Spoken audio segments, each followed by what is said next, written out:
Hello बच्चों, good afternoon. कैसे हैं आप लोग? प्रणाम। शुद्ध हिंदी चल रही है आज आप लोगों की ना। सो बच्चों, आज हमें कंडक्टर खत्म करना है। ठीक है, कंडक्टर वाला टॉपिक आज हमें निपटा देना है।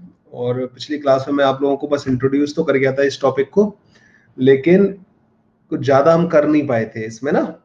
सो आज मैं आप लोगों को कंडक्टर की दुनिया में लेके चलता हूँ और कंडक्टर के डिफरेंट डिफरेंट टाइप के प्रॉब्लम से आपको परिचित कराता हूँ। क्लियर है? आप लोगों को पता ही होगा कि अगर ये कंडक्टर टॉपिक अगर एक बार इस ये समझ में आने लग गया तो फिर इससे प्यारा टॉपिक कोई हो ही नहीं सकता। और अगर ये एक बार अगर उड़ गया तो फिर तो मतलब है कि इससे बुरा टॉपिक नहीं कोई हो सकता। तो हमें इसको उड़ने उड़ने नहीं देना है बिल्कुल भी ना। और दूसरा, मैंने जो कल आप लोगों को जो पॉइंट्स बताए थे कंडक्टर के बारे में, कंडक्टर की कुछ प्रॉपर्टीज में आप लोगों को एक्सप्लेन करके गया था, उनको रिवाइज करते ही बाउंसर में 21 एंड 23 छोड़ के बाकी 5 कर कर लिया। डिस्कशन अभी नहीं होगा, ठीक है? कल डीसीएस है। कल संडे को रख ले क्लास, या परसों कर दूं मैं उसको?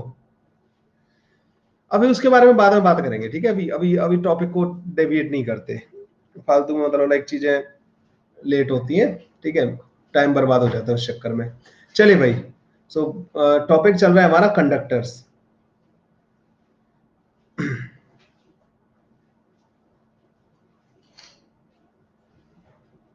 कंडक्टर्स। सो मैंने इसमें बच्चों तुम लोगों को पहले तो बताया था कि कंडक्टर क्या होते हैं, ठीक है? सो ऐसे कंडक्टर की डेफिनेशन हम लोग पढ़ चुके हैं मैंने। और तुम लोगों को क्या क्या बताया था बच्चों? कंडक्टर के अंदर इलेक्ट्रिक फील्ड जीरो होता है, कंडक्टर इक्विपोटेंशियल सरफेस होता है, कंडक्टर के सरफेस के पास में इलेक्ट्रिक फील्ड लाइन हमेशा परपेंडिकुलर होती है, कभी भी इलेक्ट्रिक फील्ड लाइन कंडक्टर के अंदर एंटर नहीं करती, मतलब कंडक्टर के अंदर इलेक्ट्रिक फील्ड लाइन बनाएंगे ही नहीं हम लोग कभी भी। और क्या क्या बताया था बच्चों? नेट इलेक्ट्रिक फील्ड जीरो होता है कंडक्टर के अंदर। चार्ज जो होता है कंडक्टर का वो हमेशा सरफेस पे रिसाइड करता है, ठीक है? चार्ज हमेशा कहां रिसाइड करता है? सरफेस पर रिसाइड करता है। ये सारे के सारे पॉइंट मैं आप लोगों को बता चुका था। और एक पॉइंट बताया था कि अगर आप कंडक्टर को अर्थिंग कर दोगे तो उसका बच्चों पोटेंशियल जीरो हो जाएगा। और अगर एक कंडक्टर से आप दूसरे कंडक्टर को ज्वाइन कर दोगे तो तब तक उनके बीच में चार्ज का फ्लो होता रहेगा जब तक दोनों का पोटेंशियल सेम ना हो जाए, ठीक है? जब तक पोटेंशियल सेम ना हो जाए तब तक उनके बीच में चार्ज का फ्लो होता रहेगा। आज हम बात करने वाले थे बच्चों electric field near the conducting surface. और उससे पहले हम बात कर लेते हैं बच्चों, सबसे पहले थोड़ी सी बातें कर लेते हैं। मान लो बच्चों अगर एक स्फीयर है, ये कंडक्टिंग स्फीयर है, सॉलिड स्फीयर। अब ध्यान से सुनना भाई इन चीजों को ना। कंडक्टिंग सॉलिड स्फीयर है बच्चों, ये तुम्हारे पास है ना एक सॉलिड स्फीयर। आपने क्या किया? आपने इसको क्यू चार्ज दे दिया, रेडियस आर है। आपने इसको क्यू चार्ज दे दिया बच्चों, इसकी रेडियस क्या है? आर के बराबर। मेरे को एक बात बताओ, ये जो चार्ज है, ये जो चार्ज है बच्चों, सारा का सारा सरफेस पे रहेगा?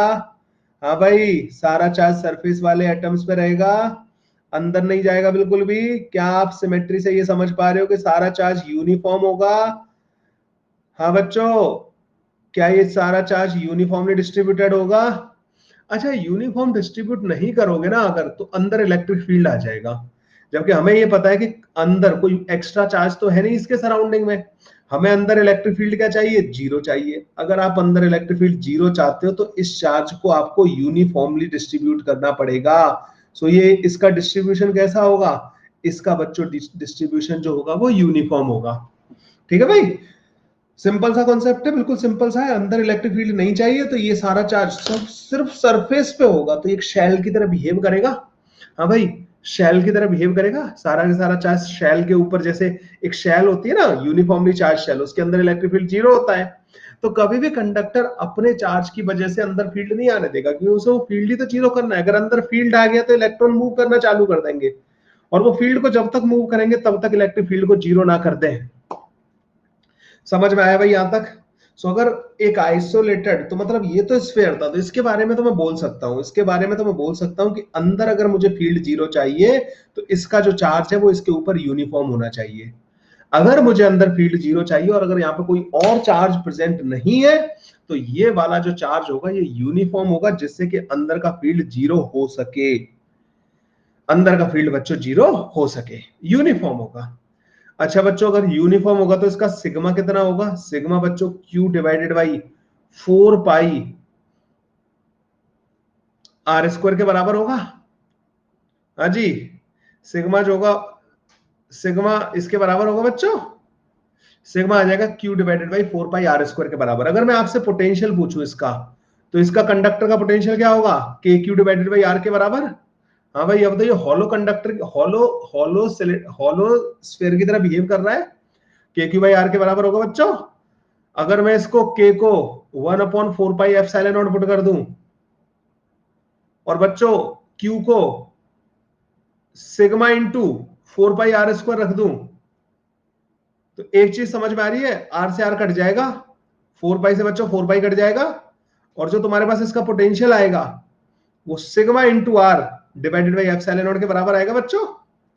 Sigma into r divided by epsilon naught के बराबर आएगा, नहीं आएगा? ये चीज समझ में आ गई आप लोगों को क्या, कि जो पोटेंशियल आएगा इस कंडक्टर का sigma into r divided by epsilon naught के बराबर आएगा, sigma into r divided by epsilon naught के बराबर आएगा। सिग्मा इसका यूनिफॉर्म होगा, सिग्मा इसका यूनिफॉर्म होगा, और इसका पोटेंशियल ऐसा आएगा। अच्छा बच्चों, अगर मैं ये बोल रहा हूं तुम लोगों से कि एक ये कंडक्टर है, एक ये कंडक्टर है, एक ये कंडक्टर है, इसकी चार्ज डेंसिटी सिग्मा 1 बोली मैंने, इसकी चार्ज डेंसिटी सिग्मा 2 बोली, और इसकी सिग्मा 3 बोली। इसकी रेडियस बच्चों R1 के बराबर है, इसकी रेडियस R2 के बराबर है, इसकी रेडियस R3 के बराबर है। अगर मैं ये कह रहा हूं they all have same potential, they all have same potential, अगर इन सबका सेम पोटेंशियल है बच्चों, तो क्या आप ये कह सकते हो कि अगर सर इनका सेम पोटेंशियल अगर आप बोल रहे हो, तो इनका sigma 1 R1 is equal to sigma 2 R2 होना चाहिए? ये समझ में आ रहा है आप लोगों को? Is equal to sigma 3 R3 होना चाहिए, क्योंकि अगर सिग्मा की टर्म में अगर आप पोटेंशियल लिख रहे हो तो वो ये होता है। सो अगर बहुत सारे स्फीयर है बच्चों, बहुत सारे स्फीयर, और अगर उन पर यूनिफॉर्मली चार्ज डिस्ट्रीब्यूट कर रखा है आपने, तो बच्चों उनके सिग्मा और उनकी रेडियस में अगर वो सारे सेम पोटेंशियल वाले हैं, अगर वो सारे सेम पोटेंशियल वाले स्फीयर हैं, तो उनके सिग्मा और उनकी रेडियस में क्या रिलेशन होगा? Sigma 1 R1 is equal to sigma 2 R2 is equal to sigma 3 R3 is equal to and so on आ जाएगा बच्चों। मतलब ये हुआ कि अगर बहुत सारे स्फीयर का तुम पोटेंशियल सेम बोल रहे हो, तो उनके सिग्मा इंटू आर क्या होने चाहिए? कांस्टेंट के बराबर होने चाहिए। या ये बोल सकते हो उनका सिग्मा जो होना चाहिए वो 1/r के प्रोपोर्शनल होना चाहिए। अगर बहुत सारे अगर कंडक्टर है, तो उनके सिग्मा और उनके रेडियस में उनके में ये रिलेशन होगा, अगर उन सब का पोटेंशियल सेम है तो। क्या ये समझ में आया भाई? ये चीज समझ में आई आप लोगों को?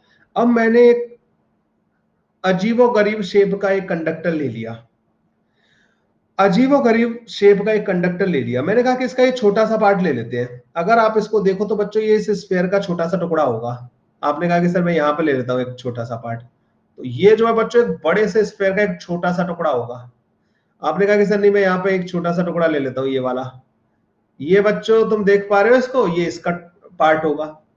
ऐसे अलग अलग जगह पे बनाओगे ना तुम, अलग अलग जगह पे जो इसके छोटे छोटे टुकड़े होंगे, वो डिफरेंट डिफरेंट रेडियस के स्फीयर का, मतलब like different different radius of curvature के होंगे। मतलब आप उनको एक छोटे से एक इस वाले स्फीयर का तुम टुकड़ा कंसीडर कर सकते हो, इस छोटे टुकड़े को, इस छोटे टुकड़े को इसका, तो इसकी जो रेडियस होगी ना बच्चों, वो यहाँ पे रेडियस ऑफ कर्वेचर कहलाएगी। अब मुझे ये पता है यहाँ का पोटेंशियल, यहाँ का पोटेंशियल, यहाँ का पोटेंशियल, यहाँ का पोटेंशियल सब सेम है। मतलब यहाँ का sigma into r is equal to यहाँ का sigma into r is equal to यहाँ का सिग्मा इंटू आर। मतलब सिग्मा किसके प्रोपोर्शनल होगा? 1 रेडियस ऑफ कर्वेचर के। सिग्मा बच्चों 1 रेडियस ऑफ कर्वेचर के प्रोपोर्शनल आ गया। तो जब नॉन, मतलब ये आइसोलेटेड होना चाहिए, ये ध्यान रखना, कोई और इफेक्ट नहीं होना चाहिए। अगर एक आइसोलेटेड को अगर आपने क्यू चार्ज दिया, तो उसके ऊपर जो चार्ज डिस्ट्रीब्यूट होगा ना, हर जगह का जो सिग्मा आएगा, किसी भी जगह का जो सरफेस चार्ज डेंसिटी आएगा, वो 1/r के डायरेक्टली प्रोपोर्शनल आएगा। 1/r के डायरेक्टली प्रोपोर्शनल। जिस जगह बच्चों रेडियस ऑफ कर्वेचर स्मॉल होगा, वहां पे रेडियस ऑफ कर्वेचर जहां छोटा होगा, वहां पे ये लार्ज होगा। जैसे कहीं पर अगर एक पॉइंटेड रीजन है, पॉइंटेड, तो तुम्हें पता है लीकेज ऑफ चार्ज यहीं से स्टार्ट होता है, क्योंकि यहाँ पे सिग्मा बहुत ज्यादा हो जाता है। यहाँ का सिग्मा मैक्सिमम होगा जहां भी पॉइंटेड रीजन होते हैं ना। कोरोना डिस्चार्ज बोलते हैं, कौन सा डिस्चार्ज बोलते हैं उसको, है ना? तो जो पॉइंटेड रीजन होते हैं ना, उस जगह पे उस जगह पे मतलब, हाँ, तो उस जगह पे बच्चों सबसे ज्यादा चार्ज इकट्ठा होता है कंडक्टर में। ठीक है भाई, ये समझ में आया आप लोगों को मैं सिग्मा को क्यों बोल रहा था इसके प्रोपोर्शनल, लेकिन this is valid for isolated conductor. तो अगर अगर जैसे स्फेयर है तो स्फेयर में तो हर जगह रेडियस ऑफ कर्वेचर सेम है, तो हर जगह पे सिग्मा क्या आएगा बच्चों, यूनिफॉर्म आएगा। सिग्मा जो है यूनिफॉर्म आएगा। क्लियर है भाई, ये आ गया भाई आप लोगों को समझ में? सर क्या हुआ?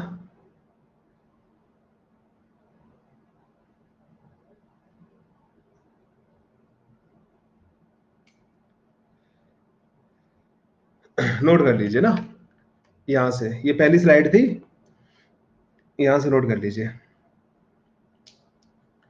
मतलब बेसिकली पता है, देखो ये डन हो गया, ये डन हो गया, ये वाला,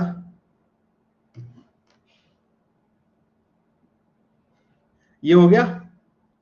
मतलब जब आप इस कंडक्टर को तुम चार्ज दे रहे थे ना, तो उस चार्ज को इसको अपने सरफेस पर फैलाना था।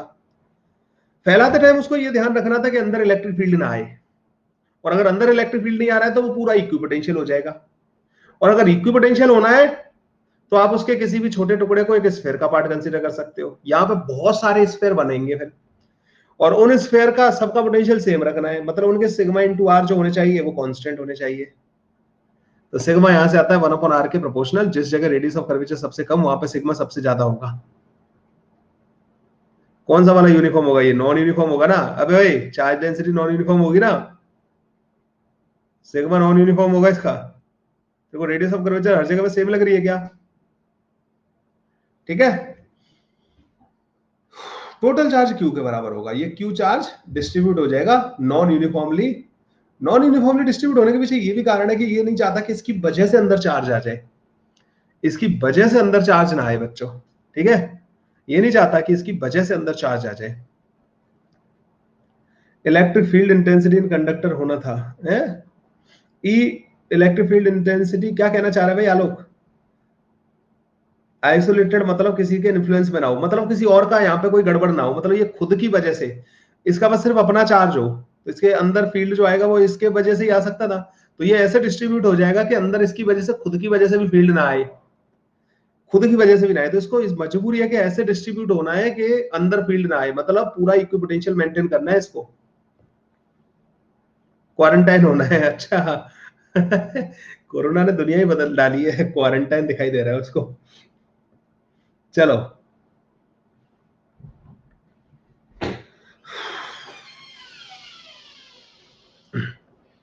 ठीक है भाई, हाँ ये वाला टॉपिक था ना, मैंने ये वाला मैंने तुम्हें बताना था। सो ये हो गया बच्चों, यहां तक कंप्लीट हो गया। अब बात करते हैं हम, थोड़ा सा आगे बढ़ते हैं, electric field near the conducting surface. Electric field near the conducting surface. ये बहुत छोटे छोटे से पॉइंट है, लेकिन बड़े काम के पॉइंट है, मुझे स्टार्ट होने वाले हैं। Electric field near the conducting surface बच्चों। सो बच्चों एक इरेगुलर शेप का कंडक्टर ले लिया मैंने ना, ऐसा कोई कंडक्टर ले लिया, इसको चार्ज दे रखा है आपने ना, इसको चार्जिंग कर रखा है आपने, इसमें मतलब चार्ज दे रखा है। This is isolated conductor, this is isolated conductor. जैसे मुझे यहां पे इलेक्ट्रिक फील्ड पता करना है, बिल्कुल बिल्कुल सरफेस के बिल्कुल पास में, बिल्कुल पास में, ठीक है ना, मुझे इस जगह पे मुझे यहाँ पे इलेक्ट्रिक फील्ड पता करना है। तो बच्चों तुम्हें एक चीज समझ में आ रही है कि अंदर इलेक्ट्रिक फील्ड क्या है, जीरो, अंदर तो जीरो है। यहां पे इलेक्ट्रिक फील्ड तुम्हें ये पता है कि नियर द कंडक्टिंग सरफेस जो इलेक्ट्रिक फील्ड होता है सरफेस के परपेंडिकुलर होता है, तो जो भी होगा वो परपेंडिकुलर होगा। यहाँ पे इलेक्ट्रिक फील्ड परपेंडिकुलर होगा भाई, है ना। अच्छा बच्चों इस जगह का सिग्मा होगा, हर एक जगह पे सिग्मा अलग अलग आएगा या नहीं आएगा? ये मतलब इरेगुलर शेप का है तो सिग्मा हर जगह अलग अलग आएगा, तो यहाँ पे भी बच्चों को सिग्मा होगा। मैंने क्या किया कि मैंने यहाँ पे एक गॉसियन सरफेस मान लिया, मैंने यहाँ पे एक गॉसियन सरफेस ले लिया इस तरीके का। इस तरीके का क्यों लिया? क्योंकि मैं फ्लक्स आसानी से लिख पाऊंगा। देखो ये वाले सरफेस से फ्लक्स नहीं आएगा, क्योंकि मुझे पता है कि इलेक्ट्रिक फील्ड जो है यहाँ पे परपेंडिकुलर है सरफेस के, अच्छा ये मैंने छोटा एरिया क्यों लिया है, ये छोटा एरिया लेना है मुझे डीए के बराबर, क्योंकि मुझे नहीं पता कि इसके पड़ोस में इलेक्ट्रिक फील्ड कहीं चेंज ना हो जाए। मैं डीए एरिया में तो उसको यूनिफॉर्म मान सकता हूँ। तो मैंने कहा कि ये जो इलेक्ट्रिक फील्ड यहाँ पे जो भी होगा वो इस एरिया में यूनिफॉर्म माना जा सकता है, ठीक है। तो फ्लक्स कितना आएगा बच्चों, यहाँ पे ई इंटू डी ए के बराबर आएगा, ई इंटू डी ए के बराबर आएगा भाई। और ये किसके बराबर होना चाहिए, सिग्मा इंटू डी ए, ये चार्ज हो गया डिवाइडेड बाई एप्सिलॉन नॉट। अगर तुम देखो बच्चों डीए से डीए कट जाएगा और ई नियर द सरफेस जो आएगा बच्चों वो सिग्मा अपॉन एप्सिलॉन नॉट के बराबर आ जाएगा, ठीक है। ये आ गया लो। तो नियर द कंडक्टिंग सरफेस जो इलेक्ट्रिक फील्ड होता है ना बच्चों, वो सिग्मा अपॉन एप्सिलॉन नॉट के बराबर होता है। अंदर तो फ्लक्स आना नहीं था, ठीक है, तो सिग्मा अपॉन एप्सिलॉन नॉट के बराबर होता है, इलेक्ट्रिक फील्ड ऐसा होता है। अच्छा बच्चों जो सिग्मा होता है वो 1 अपॉन आर के डायरेक्टली प्रोपोर्शनल होता है फॉर आइसोलेटेड कंडक्टर। हाँ बच्चों, आइसोलेटेड कंडक्टर के लिए कंडक्टर ये सिग्मा 1 अपॉन आर के प्रोपोर्शनल होता है। तो इलेक्ट्रिक फील्ड पॉइंटेड रीजन में सबसे ज्यादा होगा, जैसे ये पॉइंटेड रीजन है ना, तो यहां पे इलेक्ट्रिक फील्ड सबसे ज्यादा होगा, यहाँ पे ई मैक्सिमम होगा क्योंकि यहाँ पे रेडियस सबसे कम है। इसीलिए जो यहाँ पे एयर मॉलिक्यूल होते हैं ना बच्चों, उनको ये आयोनाइज कर देगा। आयोनाइज करने के बाद नेगेटिव चार्ज इधर भागेगा और ये पॉजिटिव चार्ज रिपेल होगा। नेगेटिव जब इस पे आएगा तो नेगेटिव इसको न्यूट्रलाइज करना चालू कर देगा, चार्ज घटने लगेगा ना, क्योंकि नेगेटिव नेट आने लगा इस पे, और यहाँ पॉजिटिव जाता दिखेगा, तो हमें लगता है कि इसका चार्ज लीक हो रहा है। इसी को बोलते हैं कोरोना डिस्चार्ज, जो बोलते हैं ना अपन, चार्ज की लीकेज हो रही है यहां से ना, लीकेज। तो इन जगहों पर लीकेज क्यों होती है, समझ में आया आप लोगों को? इन जगहों पर लीकेज क्यों होती है, क्योंकि यहाँ पे आर सबसे ज्यादा होता है, वह आर सबसे कम होता है।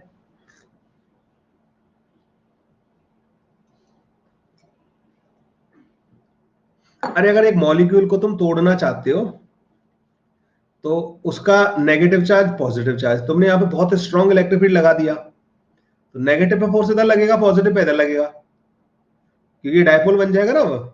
अब ये टूट सकता है ना, अगर बॉन्ड टूट सकता है ना, तो नेगेटिव इधर भागेगा, नेगेटिव इधर भागेगा, पॉजिटिव इधर। जब नेगेटिव इस पे जाएगा तो इसका नेट चार्ज घटेगा, और यहाँ पॉजिटिव जाता दिख रहा होगा, ये वाला पॉजिटिव भाग रहा होगा, वैसे वो इससे नहीं निकला, ये जा रहा होगा, तो हमें तो ये लगेगा ना कि नेट चार्ज घटा इसमें। ये आ गया भाई समझ में आप लोगों को, electric field near the conducting surface जो होता है वो कितना होता है बच्चों। इवन तुम इसमें भी कैलकुलेट करोगे ना, इसमें इलेक्ट्रिक फील्ड का कैलकुलेट करके देखो बच्चों, k Q divided by are square, q की जगह पर रख दो 1 upon 4 pi epsilon naught, E near the surface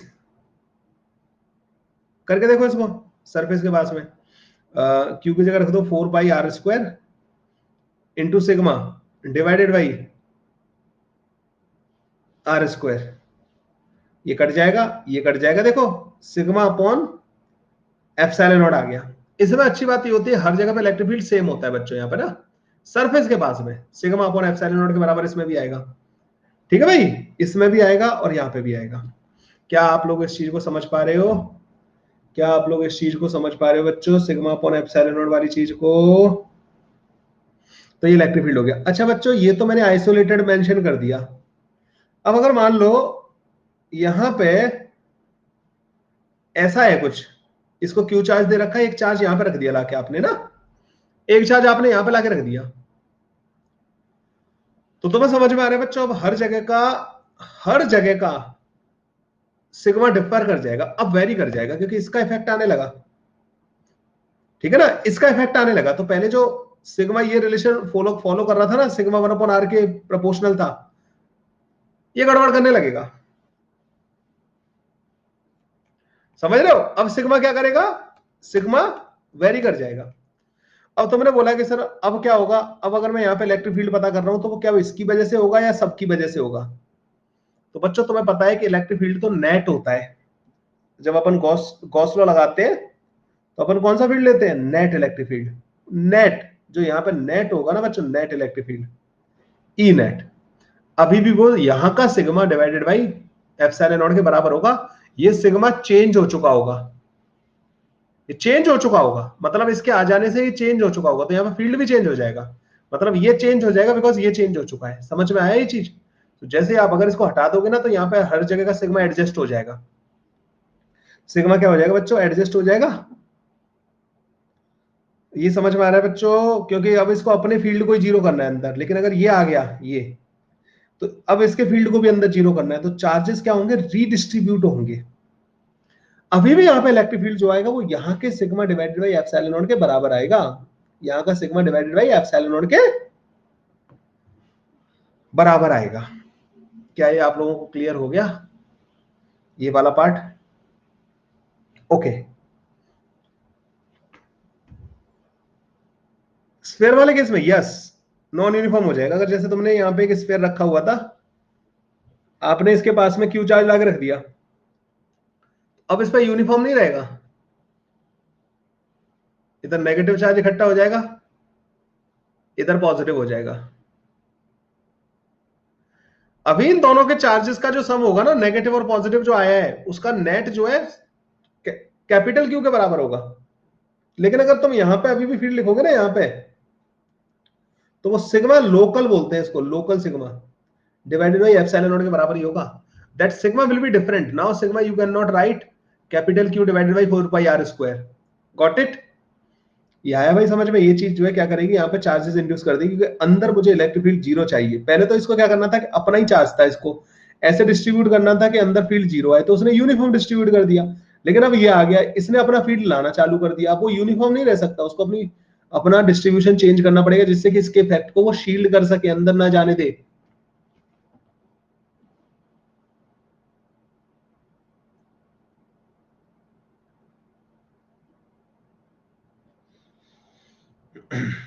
clear है भाई? ये यहां तक आप लोगों को क्या ये सब समझ में आया?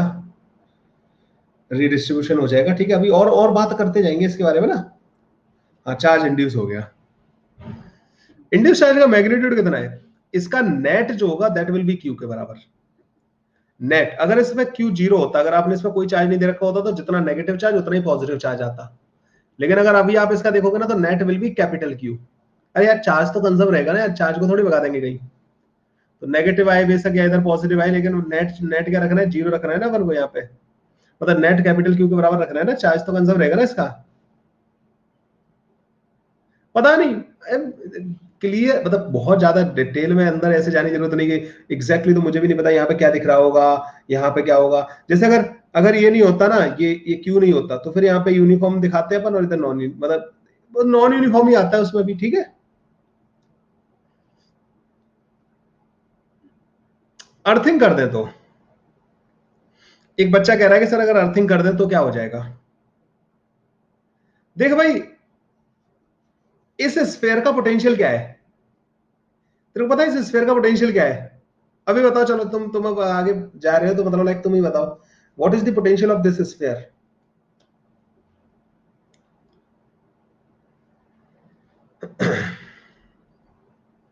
The potential of this sphere is, अगर मैं सेंटर पे लिख दूं पोटेंशियल, तो वही इस कंडक्टर का पोटेंशियल होगा। V at centre is V of sphere. Sphere के हर पॉइंट पे उतना ही होगा, तो सेंटर में बच्चों दो की वजह से आएगा, एक तो इसकी वजह से और एक इसके टोटल चार्ज की वजह से। तो सेंटर पे जो पोटेंशियल होगा ना, वो k Q divided by r plus का k capital q divided by, चाहे कैसे भी डिस्ट्रीब्यूटेड हो, नॉन यूनिफॉर्मली हो या कैसे भी हो, what is the total charge on the sphere, capital Q. What is the distance of that charge from the centre, capital R. ये आया भाई समझ में आप लोगों को, ये चीज समझ में आई? तो इसका पोटेंशियल तुम्हें दिखाई दे रहा है कि this potential is greater than zero. ये समझ में आया, this potential is greater than zero. अगर आप यहाँ पे अर्थिंग करोगे, जो तुम लोगों ने वो चार्जिंग वाला कॉन्सेप्ट पढ़ा होगा, अब तुम्हें समझ में आ रहा है कि यहाँ का पोटेंशियल ज्यादा है। क्यों ज्यादा, ये समझ में आया, क्यों इलेक्ट्रॉन ऊपर की तरफ भागेंगे।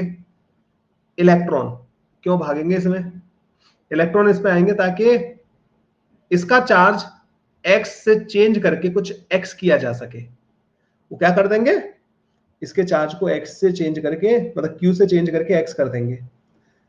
अब इसके ऊपर कुछ चार्ज आ जाएगा, और वो चार्ज होगा बच्चों, वो चार्ज ऐसा होगा कि सेंटर पे पोटेंशियल जीरो हो जाएगा, क्योंकि सेंटर पे जीरो हो गया तो पूरे पे जीरो हो जाएगा। अब दोबारा आप लिखोगे k capital, k small q divided by r plus का k x divided by r is equal to 0. You will get x from here. Now this x will be negative. Negative आ गया, मतलब इस पर पहले पॉजिटिव चार्ज था, वो हो गया नेगेटिव। अब तुमने इसको वायर को यहां से हटा दिया और तुमने इस चार्ज को भी हटा दिया, तो इस स्फीयर पर नेगेटिव चार्ज ट्रैप हो गया, बेचारा जा ही नहीं सकता लौट के वापस। हाँ, अगर तुमने इसको हटाया और इसको वो नहीं किया, समझ में आ रहा है ये सारी की सारी चीजें जो तुम्हें वहां कंफ्यूज करती थी, फील नहीं आता था, ये सारे जो पंगे हो रहे थे तुम्हारे साथ, ठीक है। सो मतलब हर चीज को एक्सप्लेन किया जा सकता है। सो ये हो गया बच्चों, इलेक्ट्रिक फील्ड के बारे में बात हो गई। थोड़ा सा भी अभी इन चीजों पे आएंगे हम लोग, जो है इन चीजों पे दोबारा आएंगे हम लोग, जो है सिग्मा लोकल फाइंड कर सकते हैं क्या? Not in every case, if additional information is not given then we can not find. Sigma local बड़ा मुश्किल हो जाएगा, नॉन यूनिफॉर्म है यार, हर पॉइंट पे अलग अलग आ रहा है। कुछ केसेस में हम लोग करते, जो मैं मिरर, वो इमेज मेथड जो मैं सिखाता हूं तुम लोगों को, कई बार एरोडोम के जो क्वेश्चंस है कुछ, जब मैं करा रहा होता हूं, कुछ क्वेश्चंस मैंने कराए हैं स्पेशल क्लासेस के दौरान ना, इमेज मेथड करके एक मेथड होता है, उसमें हम लोगों ने सिग्मा वगैरह वेरिएबल सिग्मा जो है हमने फाइंड करना सीखे थे। कुछ कुछ जगहों पर लिमिटेशन होती है, सारा हर जगह नहीं कर सकते ना। खैर वो उसको छोड़ते हैं अभी ना। चलिए भाई आगे बढ़े भाई। अब एक होता है बच्चों electrostatic pressure. Electrostatic pressure inside the conductor.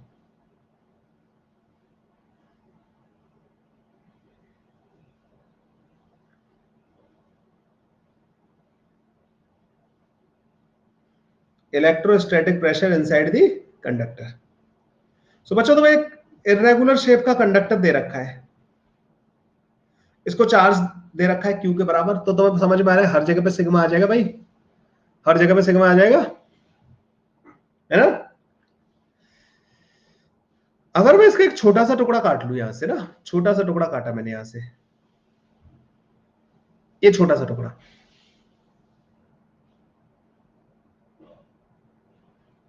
तुम एक चीज देख पा रहे हो कि ये जो इस पे जो चार्ज आएगा वो हर एक टुकड़े को रिपेल कर रहा होगा। अगर आप इसको फ्री कर दो किसी भी छोटे से टुकड़े को, तो वो भाग जाएगा या रुकना ही नहीं चाहेगा वो। हाँ बच्चों, जैसे बिल्कुल अगर सिंपल तरीके से देखा जाए, मान लो एक हॉलो स्फीयर है ये, आपने इसको चार्ज दे दिया क्यू, अब आपने एक छोटा सा टुकड़ा यहां से कट कर दिया, तुम देख रहे हो इस पर फोर्स लग रहा होगा इधर की तरफ, ये भाग जाना चाहेगा, ये रुकना ही नहीं चाहेगा। यहाँ पे अगर आपने ये डीए एरिया का एक एलिमेंट लिया ना, तो ये भाग जाएगा, ये रिपेल हो रहे हैं सारे टुकड़े, पॉजिटिव चार्ज जबरन करके इकट्ठा करके रखा हुआ है, इन पर फोर्स लग रहा होगा, फील कर सकते हो तुम उसको कि ये एक दूसरे से रिपेल हो रहे होंगे, लेकिन ये मजबूरी है कि भाग नहीं सकते। तो वो जो रिपल्सन हो रहा है ना, उसको हम एक प्रेशर की तरह ट्रीट कर सकते हैं। पिछले वाले में सॉलिड था हिमांशु, सॉलिड था, हॉलो हॉलो होने से कोई फर्क नहीं पड़ेगा, ठीक है।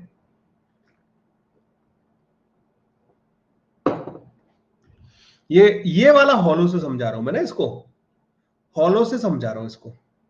मान लो एक हॉलो स्फीयर है, आपने यूनिफॉर्मली चार्ज डिस्ट्रीब्यूट कर दिया, अगर आपने यहाँ पे एक छोटा सा टुकड़ा उसका फ्री कर दिया, तो तुम्हें समझ में आ रहा है यहाँ पे फोर्स लगेगा, बाहर की तरफ भाग जाना चाहेगा वो, ऐसा होगा। चार्ज सरफेस पे ना, तो वो सॉलिड स्फीयर जो है हॉलो की तरह ही बिहेव करता है। कंडक्टर में सॉलिड स्फीयर जो होता है उसका चार्ज सारा सरफेस पे आ जाता है, अंदर का कोई फायदा ही नहीं, ठीक है। लेकिन तुम्हें इसको विजुअलाइज कराने के लिए मैं इसको हॉलो कंसीडर करके चल रहा हूं, नहीं तो तुम कहोगे कि सर ये तो टुकड़ा जो है अंदर वाले सॉलिड पार्ट से जुड़ा हुआ है, फिर ये कैसे भाग जाएगा, कैसे हटाओगे, काटेंगे कैसे, इसलिए मैंने इसको थिन कंसीडर कर लिया है समझाने के लिए। तो तुम अगर इस वाले पार्ट पे देखो, तो इस वाले पे फोर्स लग रहा होगा बच्चों बाहर की तरफ, और ये भाग जाना चाहेगा। इस पे जो फोर्स लग रहा होगा वो किसकी वजह से होगा? ड्यू टू रिमेनिंग, रिमेनिंग की वजह से होगा बच्चों।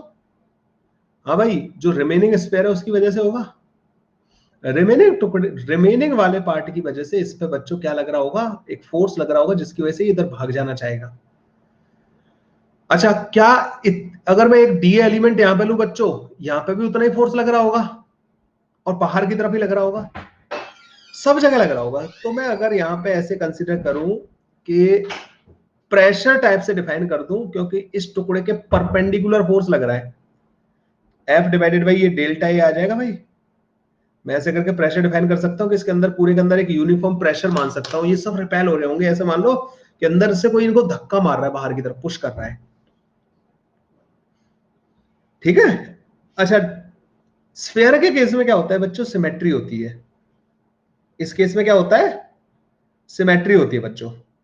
सिमेट्री होने की वजह से बच्चों हर जगह पे जो फोर्स लग रहा होगा डेल्टा डेल्टा ए पे, वो सेम होगा, मतलब ये प्रेशर क्या होगा, यूनिफॉर्म होगा।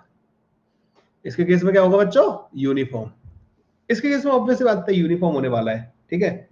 F remaining, yes, F remaining divided by delta A. खुद पे तो वैसे ही नहीं लगा सकता ये फोर्स, अरे कोई भी खुद के ऊपर नहीं फोर्स लगा सकता, दूसरों की वजह से फोर्स लगेगा, ठीक है।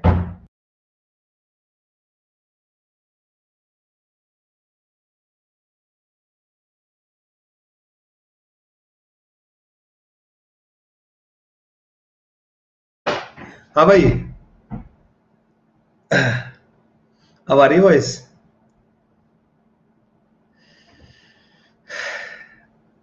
तो ये समझ में आया आप लोगों को, ये वाला पार्ट समझ में आया। ये यूनिफॉर्म और ये जो है ऐसे करके। सो मुझे मुझे एक चीज समझ में आ रही है कि इस पर ना रिपल्सन हो रहा होगा, बाहर की तरफ ना सब पे फोर्स लग रहा होगा। अगर हम नॉन यूनिफॉर्म के बारे में बात करें बच्चों, अच्छा इस फोर्स को कैलकुलेट कैसे करेंगे, तो मैं ये कह रहा हूं अगले पेज पे एक डायग्राम बनाता हूं बच्चों में। ये स्फेयर था, इसमें से मैंने यहां से ये जो छोटा सा पार्ट है ना वो निकाल दिया। वो छोटा सा पार्ट एक डिस्क की तरह बिहेव कर रहा होगा, उसको बाहर निकाल के रख दिया बच्चों मैंने, यहां पर रख दिया, ठीक है। बच्चों इसकी वजह से जो फील्ड आएगा इसके बिल्कुल नियर वाले पॉइंट पे वो ऐसा आएगा, हाँ जी, इसको E1 बोल देता हूं मैं, ऐसे ही आएगा ना। इसको मैं एक बिल्कुल पास जो ये छोटी सी डिस्क निकाली है ना, इसमें भी बिल्कुल पास वाला पॉइंट, इसके सेंटर के बिल्कुल पास वाला पॉइंट। तो तुम्हें पता है वो इलेक्ट्रिक फील्ड जो आता था वो दोनों साइड बराबर आएगा, इधर और इधर बराबर आएगा। ये तो इसका है, ये इसका इसका इसका, ठीक है इसका। अब इधर आ जाओ बच्चों, अगर मैं इस रिमेनिंग की वजह से यहां पे या यहां पे अगर इलेक्ट्रिक फील्ड बोल रहा हूं, मैं उसको ऐसे कंसीडर कर लूंगा ई रिमेनिंग, उसको ई रिमेनिंग बोल दूंगा। मतलब जरा सा अंदर जरा सा बाहर कोई फर्क पड़ेगा क्या, हाँ भाई, रिमेनिंग वाले का जरा सा अंदर जरा सा बाहर कोई फर्क पड़ेगा क्या, अभी हटा दिया यहां से ना, ठीक है। अब अगर मैं अंदर वाले पॉइंट पे बोलूं बच्चों, अंदर वाले पॉइंट पे, इस अंदर वाले पॉइंट पे, जब आप इसको इकट्ठा कर दोगे, दोनों को लाके रख दोगे, ठीक है, डिस्क को लाके रख दोगे, तो तुम देखोगे कि सर डिस्क की वजह से आ रहा था अंदर E1 और रिमेनिंग की वजह से आ रहा था ER, ये इनसाइड पॉइंट है। तो तुम्हें ये समझ में आ गया कि E1 जो है ER के बराबर होगा, E1 जो है ER के बराबर होगा। और जस्ट आउटसाइड, आउटसाइड अगर देखा जाए बच्चों, तो डिस्क की वजह से इधर और रिमेनिंग की वजह से भी इधर, आउटसाइड जो होगा वो E1 प्लस का ER बच्चों वो सिग्मा अपॉन एप्सिलॉन नॉट के बराबर होता है, ये तो हमें पता है। और यहाँ का सिग्मा अपॉन एफ टोटल जब जब आप इसको बना दोगे तो सिग्मा अपॉन एप्सिलॉन नॉट के बराबर होता है बाहर। और देखो ये दोनों बराबर आ रहे थे, तो तुम एक चीज समझ रहे हो कि रिमेनिंग की वजह से जो इलेक्ट्रिक फील्ड आएगा वो सिग्मा अपॉन 2 एप्सिलॉन नॉट के बराबर आएगा।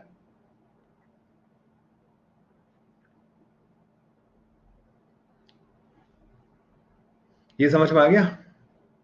तो हमारे पास ये वाला फील्ड कैलकुलेट कर लिया हमने, ये वाला, ये जो रिमेनिंग इलेक्ट्रिक फील्ड है ना, रिमेनिंग वाला, ये इसके ऊपर फोर्स लगा रहा होगा, ये वाला फील्ड इसके ऊपर फोर्स लगा रहा होगा, और इसका चार्ज होगा सिग्मा इंटू DA के बराबर, ये इसका चार्ज होगा।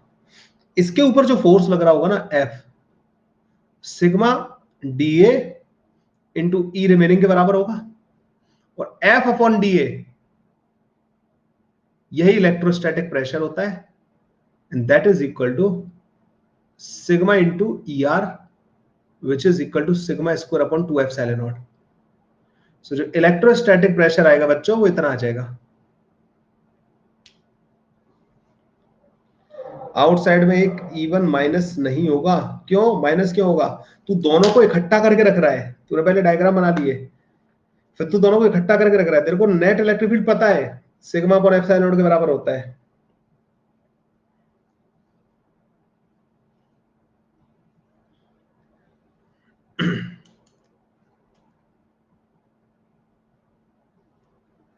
अगर मैं ये बोलूं कि इस जगह पे इस Q1 की वजह से आपको इलेक्ट्रिक फील्ड पता है E1, और यहां पे रखे हुए Q2 की वजह से पता है आपको E2, तो सिस्टम की वजह से कितना होगा E1 प्लस का E2। तो मैंने कहा कि इस जगह पे अगर ये डिस्क यहां रखी होती तो ये E1 होता है इसकी वजह से इधर, और रिमेनिंग का तो बाहर की तरफ था ही। तो जब तुम इसको यहां ले जाके रख दोगे, ऐसे करके लाके रख दोगे, E1 इधर बनाओगे और एक E1 इधर बनाओगे,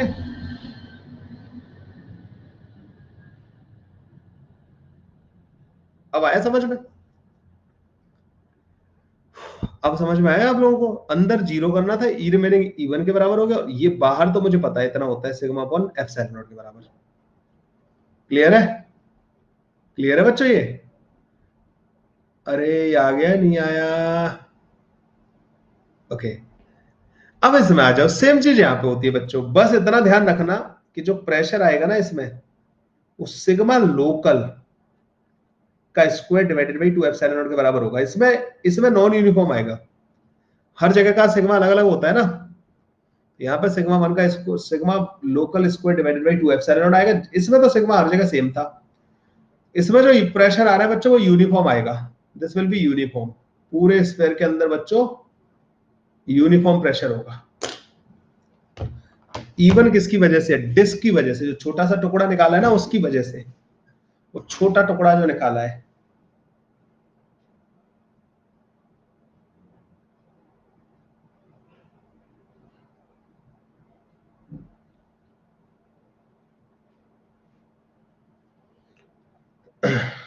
ठीक है, तो ये बॉडी एक्सपेंड भी कर सकती है, कर सकती है अगर अलाउड होती, एक्सपेंडेबल होती तो कर जाती ना।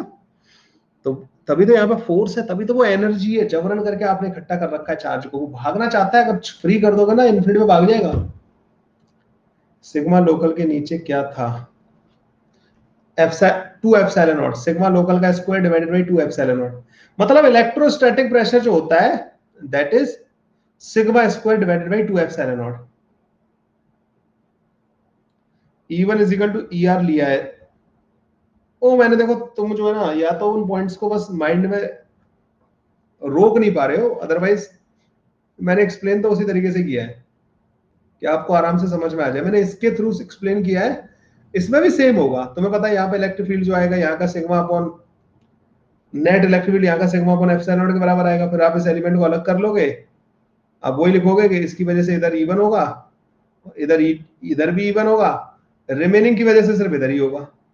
फिर लाके रखोगे वही चीज आएगी। ठीक है, इसका एप्लीकेशन जेई एडवांस में क्वेश्चन आया था इसका, मतलब not properly from this part, वो तुम्हारी शीट में तुम्हें देखा होगा तुम लोगों ने कि एक नॉन कंडक्टिंग स्फीयर है, उसको ऐसे काट दिया है आपने ना, यहां से दो टुकड़े कर दिए। ये कैसा था? Non conducting. ये यूनिफॉर्मली डिस्ट्रीब्यूटेड था।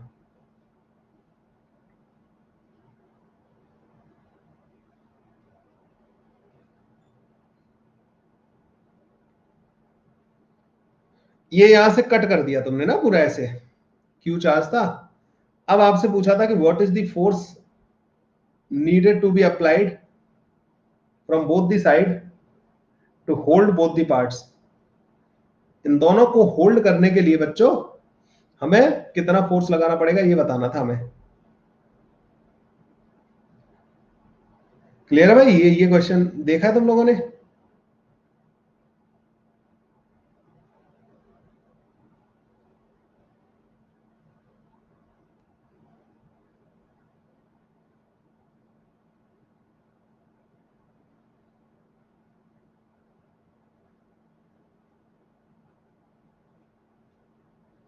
ठीक है, सही आ जाएगा।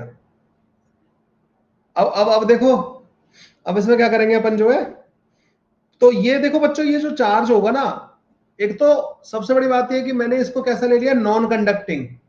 बच्चों इन्होंने नॉन कंडक्टिंग बोला था ये, तो वो कोई फर्क नहीं पड़ता। नॉन कंडक्टिंग में चार्ज फिक्स हो जाते हैं, मतलब उनको तुम रीडिस्ट्रीब्यूशन नहीं कर रहे होते उनका। तो कोई कंडक्टिंग सॉलिड स्फीयर की तरह ही काम करेगा, सारा चार्ज सरफेस पे होगा, ठीक है, ये हॉलो था, hollow, this was the hollow. सारा चार्ज सरफेस में है, तो ये कंडक्टर की तरह बिहेव करेगा, उसमें भी तो ऐसे ही चार्ज था।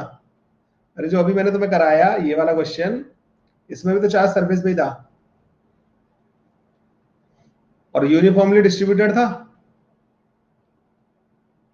क्या तुम इसको रिलेट कर पा रहे हो, नहीं कर पा रहे हो भाई?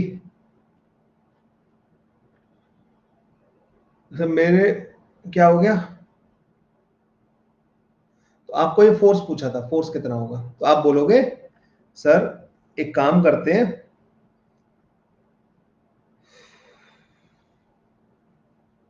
कि इस टुकड़े को एक टुकड़ा ले लेते हैं, इसका एक टुकड़ा हम लोगों ने ले लिया एक साइड,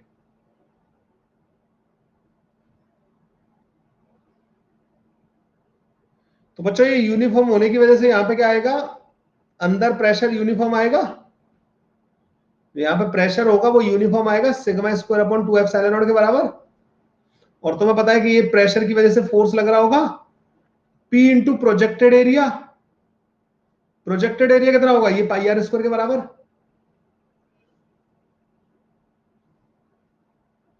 और तुम्हारे पास फोर्स आ जाएगा F equal to sigma square. अरे भाई तुम पढ़ाई पे ध्यान दे रहे हो नहीं दे रहे हो, पता नहीं कहां पंचायतों में लगे हुए हो। Pi are square divided by 2 epsilon naught. और सौरभ तेरे को मैं भगा दूंगा मैं अपनी क्लास से, उत्तर दे दो कि बच्चे फिजिक्स पढ़ने आए हैं या यहाँ पे तेरे को आलतू फालतू के क्वेश्चन के आंसर करने बैठा हूं मैं। एक मैसेज और कर तू, मैं तेरे को ब्लॉक कर दूंगा मैं अपनी क्लास से। अच्छा इंसान बनना है, अच्छा इंसान पहले बन तो सही, कुछ बिहेव तो करो उसकी तरह।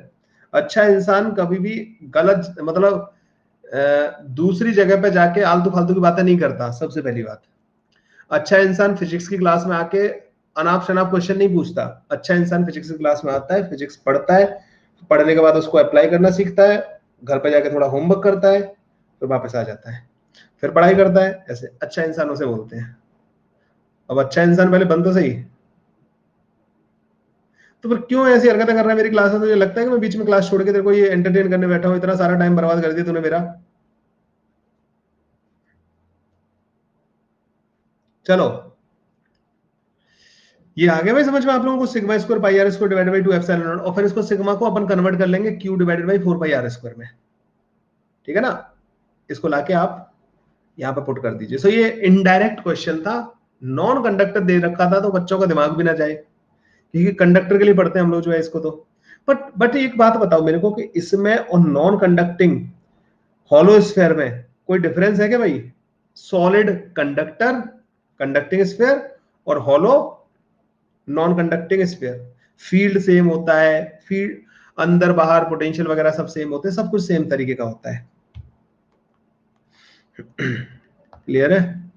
सो यहां से आ गया, प्रेशर का फॉर्मूला हमेशा वैलिड रहेगा। अब डिपेंड करता है, देख यार फिजिक्स में हमेशा कोई चीज नहीं चलती। मैं तुम लोगों को, मैं देखो कोई चीज रटा नहीं रहा हूँ। अगर देखो मैंने तेरे को बोला होता कि देख फॉर्मूला रट ले, नहीं नहीं रटाया, मतलब तू सिचुएशन को रिलेट कर पा रहा है तो मतलब वैलिड होगा। ठीक है, तो रिलेट होगा। फर्क दोनों में ये है कि अब ये बच्चा पूछ रहा है कि सर फर्क क्या है।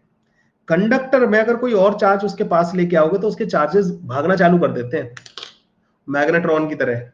ठीक है, उसके चार्जेस चार्जेस मतलब रीडिस्ट्रीब्यूशन होना चालू हो जाता है। नॉन कंडक्टर में जो चार्ज एक बार डिसाइड कर दिया ना तुमने कि यूनिफॉर्मली डिस्ट्रीब्यूटेड है, तो फिर वहां पे कितने भी चार्ज ला के रख दो तुम, नॉन कंडक्टिंग स्फीयर को ला के रखो तुम किसी चार्ज के पास में, उसका चार्ज अफेक्ट ही नहीं, उसे फर्क ही नहीं पड़ेगा, वो कुछ गड़बड़ ही नहीं करेगा, भागा दौड़ी नहीं करेगा वो चार्ज। समझ रहे हो ये डिफरेंस है इसमें? ये पढ़ तो ले।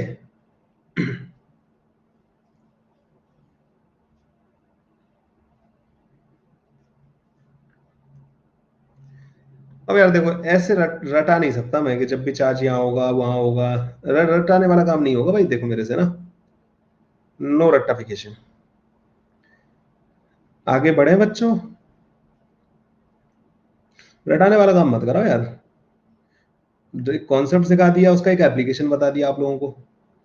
एक होता है बच्चों कैविटी वाले केसेस होते हैं, ठीक है, कई बार कैविटी वाले केसेस तुम्हें बहुत परेशान करते होंगे लास्ट, अभी तक अगर तुम लोगों ने पढ़ा हो तो। कंडक्टर हैविंग कैविटी,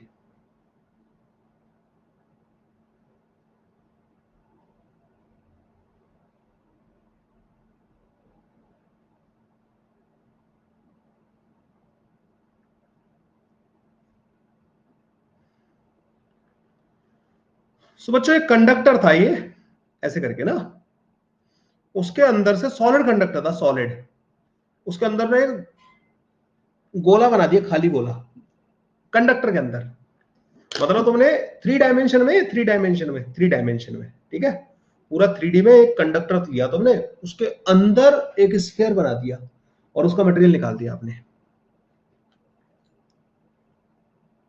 आपने बच्चों यहां पे एक चार्ज रख दिया,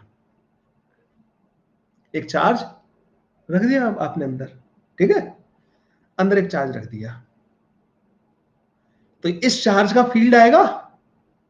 हाँ भाई, या आप ऐसे कह सकते हो इसके अंदर जो फ्री इलेक्ट्रॉन है, इसके अंदर ये उन इलेक्ट्रॉन्स को अट्रैक्ट करेगा और वो बेचारे यहां पे आके इकट्ठे हो जाएंगे, यहां तक आ जाएंगे, ऐसे इकट्ठे हो जाएंगे। उनकी उनका देखो, इलेक्ट्रॉन कंडक्टर के अंदर कहीं भी मूव कर सकता है लेकिन सरफेस से बाहर नहीं जा सकता, वो सरफेस को छोड़ के नहीं जा सकता, तो यहां पे आ गया, ऐसे इकट्ठा हो जाएगा। यहां पे फील्ड क्या होना है बच्चों, जीरो के बराबर, जीरो के बराबर होना है। मान लो ये इंफिनिटी तक फैला होता कंडक्टर, कहां तक फैला होता, इंफिनिटी तक। ये कंडक्टर कहां तक फैला हुआ है, इनफाइनाइट लार्ज है, इंफिनिटी तक।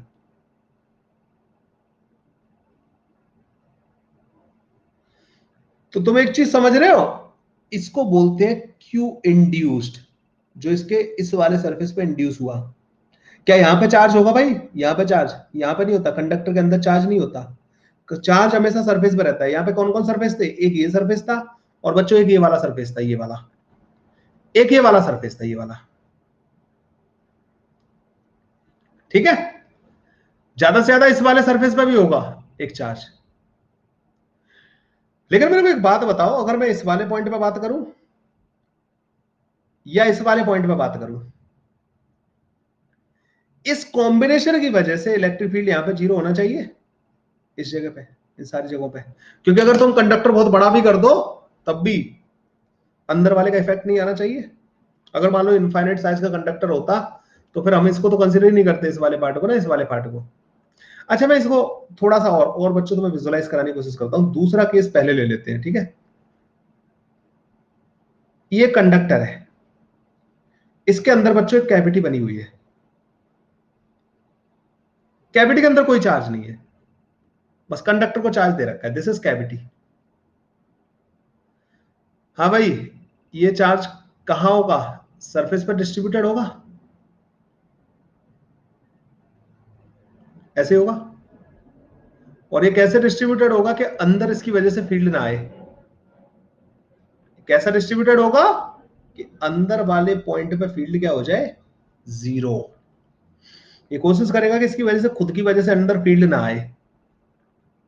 अब अगर तुमने कैविटी के अंदर एक चार्ज ला के रख दिया तो इस वाले सरफेस पर नेगेटिव चार्ज आ जाएगा,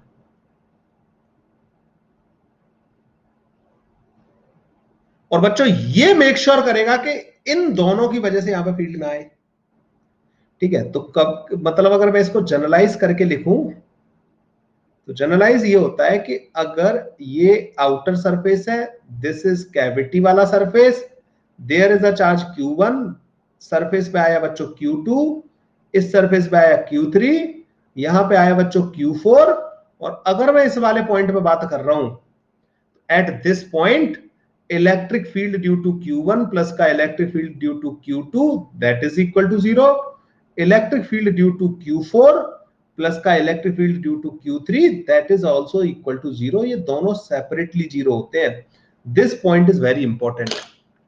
ये पॉइंट ये कहता है कि बाहर वाले चार्ज का और बाहर वाले सरफेस के चार्ज का नेट इफेक्ट अंदर जीरो होता है।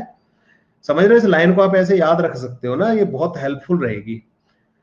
बाहर वाले चार्ज को बाहर वाला सरफेस शील्ड करेगा, अंदर वाले चार्ज को अंदर वाला सरफेस शील्ड करेगा। अंदर वाले कैविटी के अंदर वाले चार्ज का इफेक्ट बाहर नहीं आएगा और बाहर वाले चार्ज का इफेक्ट अंदर नहीं जाएगा। बाहर वाले चार्ज का इफेक्ट बच्चों अंदर नहीं जाएगा। इसे बोलते हैं इलेक्ट्रोस्टैटिक शील्डिंग। इसे बोलते हैं बच्चों इलेक्ट्रोस्टैटिक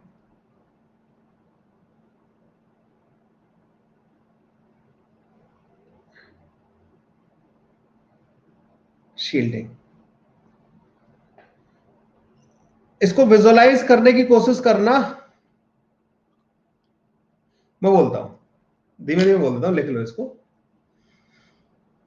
अंदर वाले चार्ज को, कैविटी के अंदर वाले चार्ज को कैविटी के सरफेस वाला चार्ज शील्ड करेगा। Charge inside the cavity is shielded by, shielded आता है क्या? शील्डेड आएगा क्या आएगा? आता है क्या?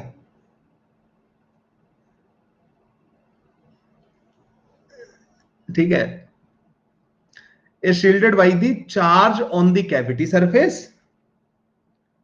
Charge inside the cavity is shielded by the charge on the cavity surface.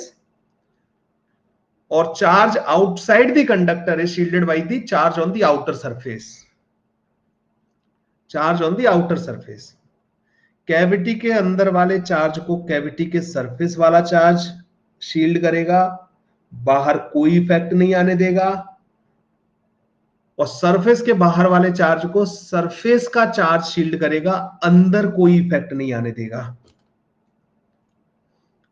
Cavity के अंदर वाले चार्ज को, कैविटी के अंदर वाले चार्ज को कैविटी के सरफेस वाला चार्ज शील्ड करेगा, उसका इफेक्ट बाहर नहीं आने देगा।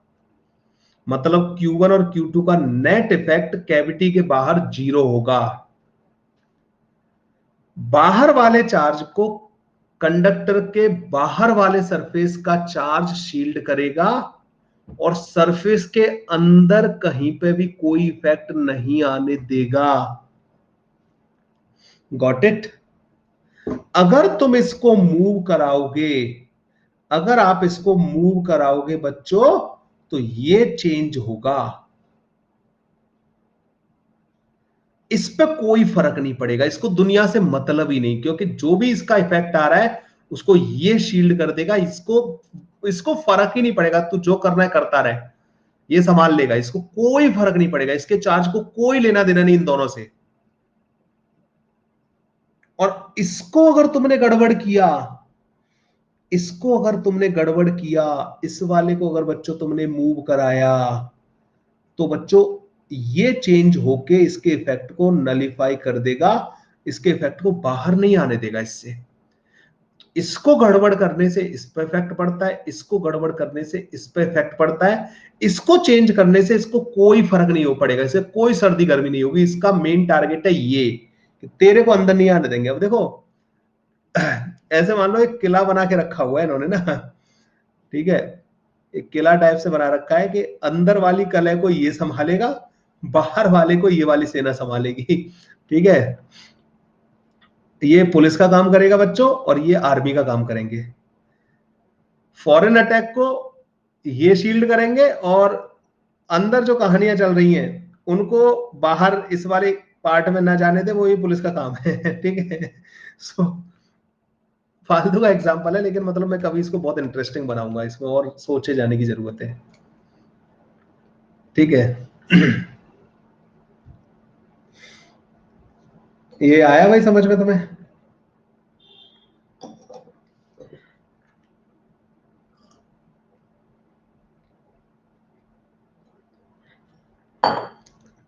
तो इसकी वजह से बच्चों बहुत सारा जो है केसेस बन जाता है। जैसे एक केस बच्चों, एक थिक कंडक्टर है, उसके अंदर कैविटी बना रखी है। ये क्या बच्चों? कंडक्टर।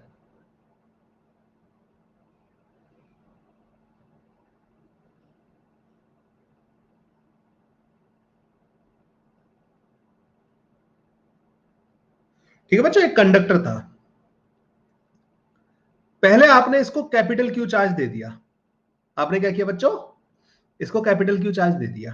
देख समझना इस चीज को ना, पूरा रिलेट करना। ये मैं तुम्हें विजुअलाइज कराना चाह रहा हूं, लिखाने को मैं लिखा देता इन चीजों को ना एकदम साइड से, मैं तुम्हें विजुअलाइज कराने की कोशिश कर रहा हूं। आपने पहले क्या दिया इसको, capital Q charge.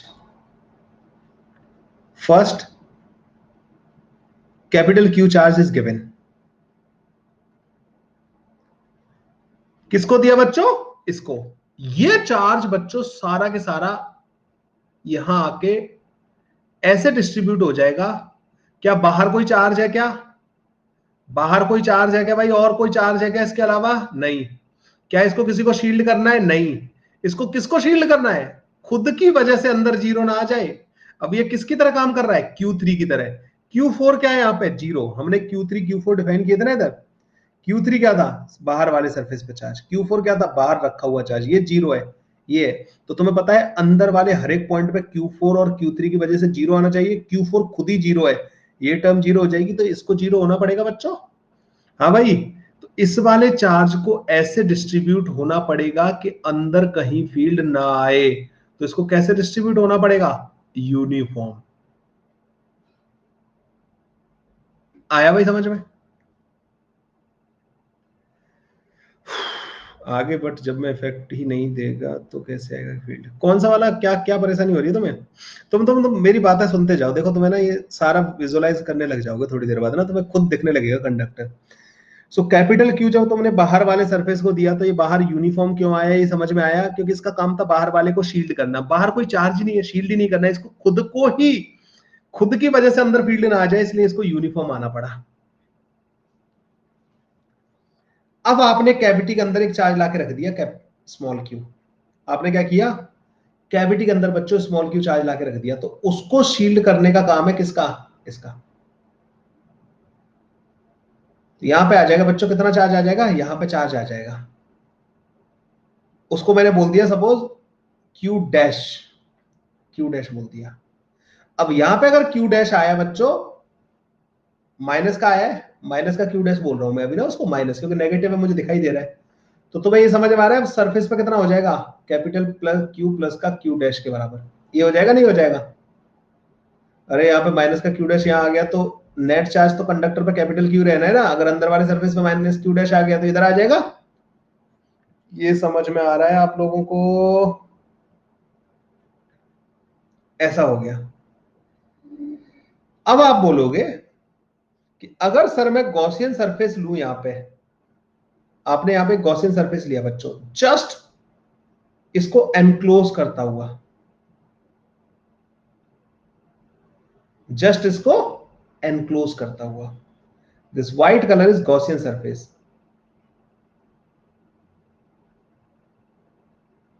Gaussian surface के हर एक पॉइंट पे इलेक्ट्रिक फील्ड क्या है बच्चों, जीरो। क्योंकि गॉसियन सरफेस किसके अंदर है, कंडक्टर के अंदर। ये कंडक्टर है ना ये, तो फ्लक्स हो रहा है बच्चों गॉसियन सरफेस से जीरो। तो Q इनसाइड क्या होना चाहिए, जीरो होना चाहिए। तो Q माइनस का Q डैश जीरो के बराबर आ रहा है, मतलब Q is equal to Q dash. So बच्चों एक चीज का ध्यान रखना, एक चीज का ध्यान रखना कि कैविटी के सरफेस पे, कैविटी के अंदर रखे हुए चार्ज के इक्वलेंट अपोजिट टोटल चार्ज आता है हमेशा। कैविटी के अंदर जितना चार्ज रखा है उसका नेगेटिव के बराबर चार्ज कैविटी के सरफेस पे आएगा। तो अब मुझे इसको क्यू डैश बनाने की जरूरत नहीं थी, क्योंकि ये क्यू और क्यू डैश बराबर आए हैं। अब मैं इसको हटा दूंगा। तो अगर यहां क्यू चार्ज रखा है तो कैविटी के सरफेस पे माइनस क्यू चार्ज आएगा हमेशा, हमेशा। कैविटी के सरफेस पे जो टोटल चार्ज होगा उसका मैग्नीट्यूड कैविटी के अंदर रखे हुए चार्ज के बराबर होगा, और वो नेगेटिव होगा साइन में। आया। अब इसको क्यू डैश लगाने की जरूरत नहीं है, इसको अब इसको क्यू डैश बनाने की जरूरत नहीं है। The charge on the outer surface will be capital Q plus का small Q. Charge on the outer surface will be, अरे एक बात बताओ यार, इस कंडक्टर पर नेट चार्ज कितना दिया था आपने, कैपिटल क्यू के बराबर। कंडक्टर को कितना दिया था, कैपिटल क्यू। कैपिटल कंडक्टर पे इस क्यू को लाके रखने के बाद भी कितना रहना चाहिए, कैपिटल क्यू के बराबर। तो तुम ये कह रहे हो कि अंदर इकट्ठा हो गया माइनस क्यू, तो बाहर वाले सरफेस पे कैपिटल क्यू प्लस का क्यू रखना पड़ेगा ना, जिससे कि capital Q plus Q minus का क्यू, ये कंडक्टर के ऊपर प्लस क्यू आना चाहिए ना।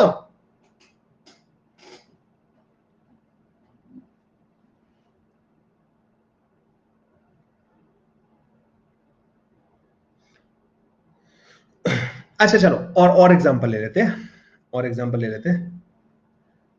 सपोज करो ये एक कंडक्टर है और कॉन्सेंट्रिक कैविटी है यहां पे ना, this is a thick conductor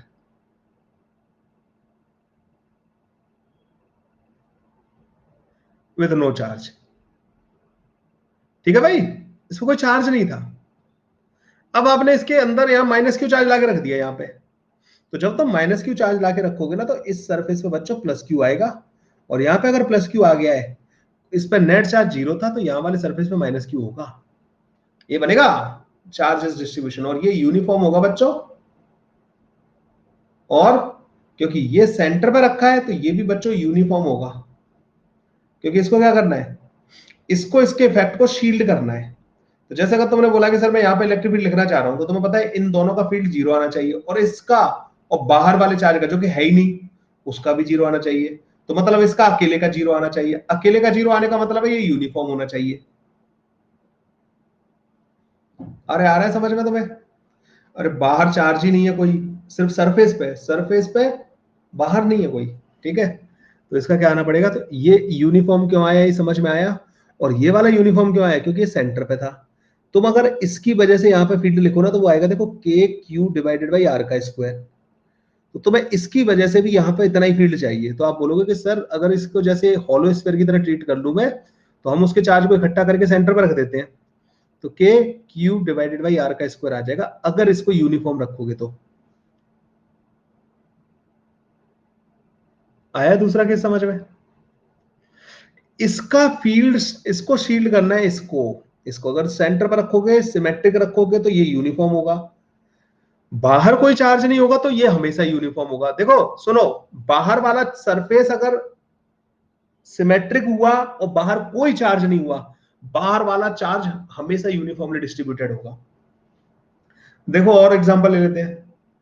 बाहर वाला सरफेस ऐसा है बच्चों, अंदर कैविटी बना रखी है। मैं अब बहुत सारे एग्जांपल कराता जा रहा हूं, मतलब इसलिए जल्दबाजी में चलेंगी चीजें। यहां आपने क्यू चार्ज रखा, तो यहां पे कितना आएगा, माइनस क्यू। यहां पे कितना आएगा, क्यू। माइनस क्यू का काम है इसको शील्ड करना, तो ये तो यूनिफॉर्म होगा, जिससे कि आप इसको इकट्ठा करके इसके सेंटर पर रख सको, तो नेट चार्ज जीरो हो जाएगा, अंदर कहीं फील्ड ही नहीं आएगा। और बच्चों इसको नॉन यूनिफॉर्म होना पड़ेगा, ताकि इसका खुद का फील्ड ना आ जाए अंदर, खुद का ना आ जाए। अरे तुम इसको भूल जाओ, बाहर वाले के केस में ना तुम इसको भूल जाया करो, तुम तो यहां आ जाया करो, स्टार्टिंग जहां से की थी ना मैंने, वहां आ जाया करो तुम, इस वाले पार्ट पे। ये कैविटी की दुनिया अलग है, और बाहर वाले सरफेस की और बाहर वाली दुनिया अलग है बच्चों। ये बताया था ना मैंने, नॉन यूनिफॉर्म का क्यों आएगा, ये सारी चीजें जो बताई थी, ये वाली सारी चीजें।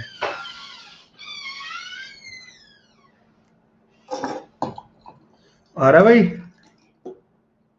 हाँ, आर्मी वाला एग्जांपल जो है ना, ये यूनिफॉर्म क्यों आया, ये नॉन यूनिफॉर्म। अच्छा और देखो, और एग्जांपल बच्चों, ये सिमेट्रिक है और ये ऐसे है, यहाँ पे क्यू चार्ज रख दिया आपने, यहाँ पे आ जाएगा बच्चों माइनस क्यू, क्यू और यहाँ माइनस क्यू, तो यहाँ पे कितना आएगा, क्यू आएगा। लेकिन एक चार्ज और रख दिया आपने यहाँ पे, सपोज करो क्यू नॉट, तो अब ये नॉन यूनिफॉर्म हो जाएगा। अगर ये नहीं रखोगे, तो फिर ये यूनिफॉर्म होता, और ये तो यूनिफॉर्म रहेगा। इसको तो बस अपने अंदर वाले चार्ज से मतलब है, बाहर वाली दुनिया को तो वो संभाल लेगा।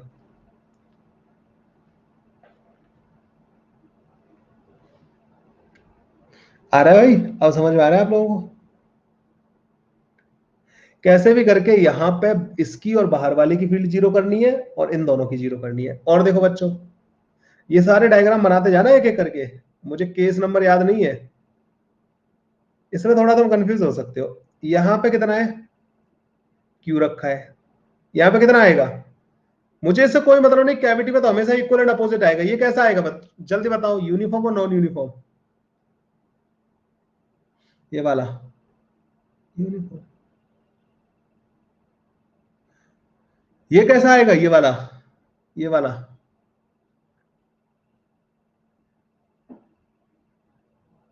हो गया ना कंफ्यूज? ओ भाई, तुम्हें अंदर वाली कैविटी से कोई लेना देना नहीं है इसको। इसको तो बस बाहर चार्ज नहीं होना चाहिए बस। और अगर ये सिमेट्रिक है, रेडियस ऑफ कर्वेचर सेम है इसकी। अब बॉम्बे में क्या चल रहा है, उसको, आर्मी को चाइना को संभालना है या बॉम्बे को आगे संभालना है?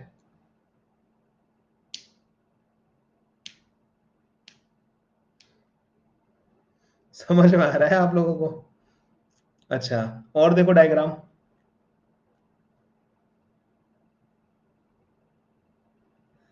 अब अगर सेंटर पे नहीं रखा तुमने चार्ज, आना तो ये माइनस क्यू ही है।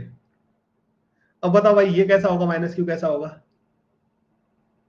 अब ये बच्चों नॉन यूनिफॉर्म होगा। यहां पे बहुत ज्यादा आ जाएगा, बहुत ज्यादा।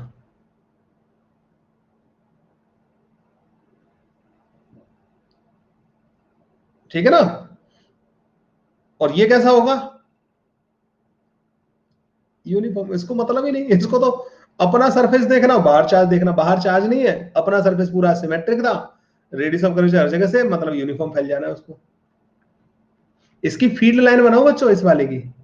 इसकी फील्ड लाइन वो जो मैंने बना के दिखाई थी तुम्हें, ऐसे जाके टर्मिनेट होंगी। अंदर फील्ड लाइन होती है बच्चों इसके कैविटी के अंदर।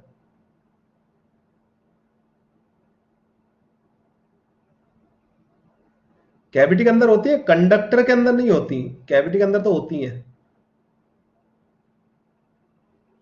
ऐसे करके आएगा। और बाहर कैसा आएगा फील्ड? हाँ भाई, बाहर इसका कोई इफेक्ट होगा क्या यहाँ पे या यहाँ पे? कहीं पे नहीं होगा ना, ना बाहर कहीं भी नहीं होगा इसका इफेक्ट। तो यहाँ बाहर किसका इफेक्ट होगा? ओनली इसका। अगर तुमसे बोलूं मैं what is the field here, आप बोलोगे सर इसकी वजह से लिख दो बस, k q divide by are square.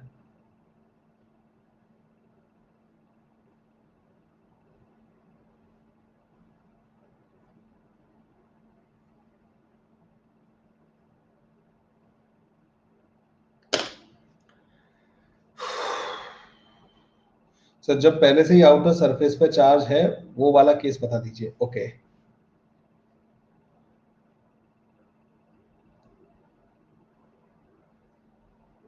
तो ये क्वेश्चन ही तो करा रहा हूं मैं, ये जी एडवांस का क्वेश्चन है।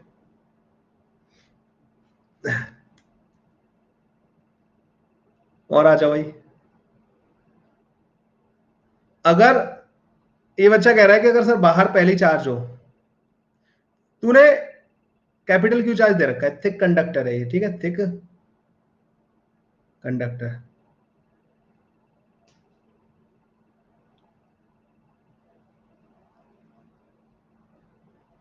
आपने क्यू चार्ज दिया।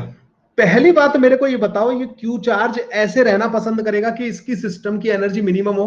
अगर ये कर सकता है तो, सिस्टम अपनी मर्जी से अगर काम करने के लिए फ्री है तो वो अपनी एनर्जी मिनिमम करता है। तो मिनिमम एनर्जी कब होगी? जब ये चार्ज बिल्कुल सबसे दूर हो। क्या ये क्यू का कोई भी हिस्सा अंदर जाएगा कैविटी में? नहीं। देखो, कंडक्टर में चार्ज सिर्फ सरफेस पर रह सकता है, दो सरफेस थे, एक अंदर और एक बाहर। ये कहां रहना पसंद करेगा? ये इस वाले सरफेस पर रहेगा, क्योंकि अकेला है। इसकी वजह से, खुद की वजह से अंदर फील्ड ना आए, तो ये कैसा होगा? यूनिफॉर्म होगा या नहीं होगा? ऐसा होगा या नहीं होगा? ठीक है, बिल्कुल सिंपल से लेके चलो, बिल्कुल बेसिक से। अब आपने बोला कि सर मैंने कैविटी के अंदर एक क्यू चार्ज लाके रख दिया, यहां पे कैविटी के अंदर क्यू चार्ज लाके रख दिया यहां पे। इसको शील्ड करने के लिए तुरंत इस वाले सरफेस पे चार्ज आ जाएगा।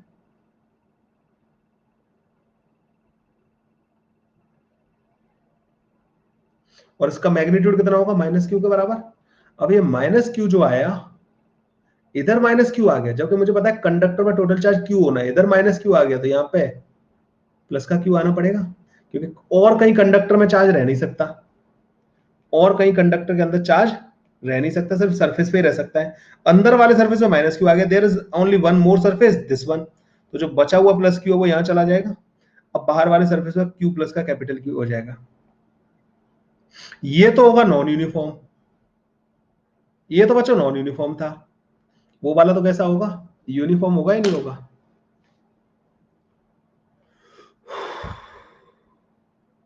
अब अगर मुझे यहां पे इलेक्ट्रिक फील्ड लिखना है, यहां पे, तो बच्चों इन दोनों का इफेक्ट तो यहां आएगा ही नहीं, इन दोनों का इफेक्ट तो यहां आएगा ही नहीं। अरे इनका बाहर इफेक्ट आएगा ही नहीं ना, तो यहां पे इन दोनों का फील्ड नहीं आएगा, किसका आएगा, इस वाले का ओनली, ओनली इस वाले का, ठीक है ना, इन दोनों का नहीं आएगा यहां पे। तो यहां पे कितना आ जाएगा, के कैपिटल क्यू प्लस का q divided by are square, क्यों आया, क्योंकि दिस इज यूनिफॉर्म। तो बिल्कुल भूल जाओ अंदर वाली कैविटी को ना, अंदर वाली कैविटी को बिल्कुल। अगर तुमसे कोई बोले कि what is the field at centre, और अगर ये डिस्टेंस आर के बराबर दे रखी है,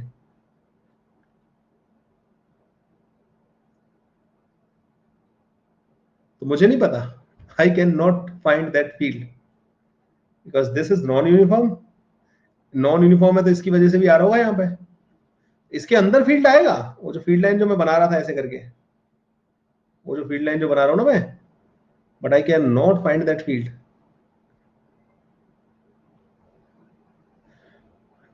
ठीक है, लेकिन इस वाले केस में अगर मेरे से पूछे what is the field at this point, I can write यहां पे, तुम्हें पता है इसकी वजह से जीरो आएगा क्योंकि ये यूनिफॉर्म है, ये यूनिफॉर्म है ना ये।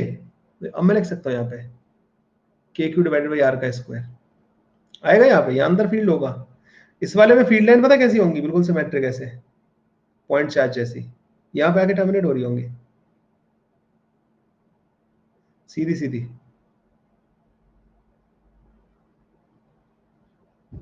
और बाहर कैसी होंगी, ऐसी, ये भी तो यूनिफॉर्म है, बाहर वाला ये डिसाइड करेगा, बिल्कुल यूनिफॉर्म सिमेट्रिक।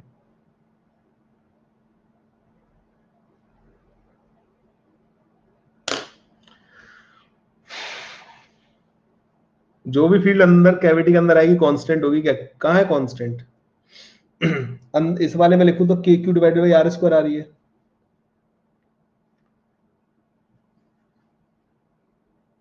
सर जो भी, ठीक है।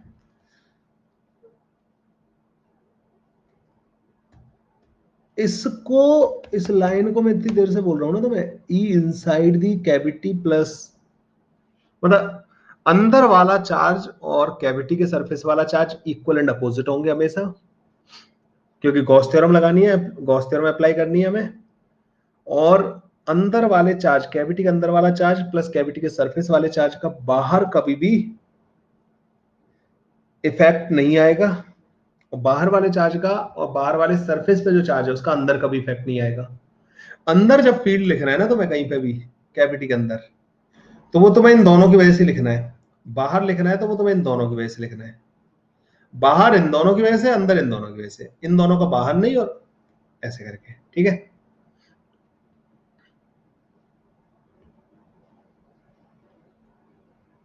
और आगे बढ़ते हैं बच्चों, अब थोड़े से, ये थिन और थिक वाले तो हो गए सारे के सारे केसेस ना।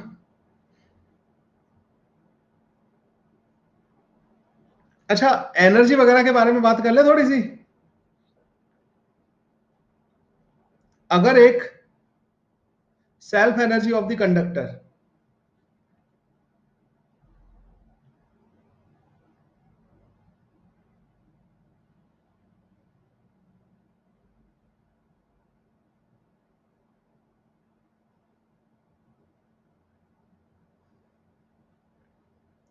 अब यहां से बस प्रॉब्लम सॉल्व करते हैं इसके ना, कंडक्टर के self energy of the conductor.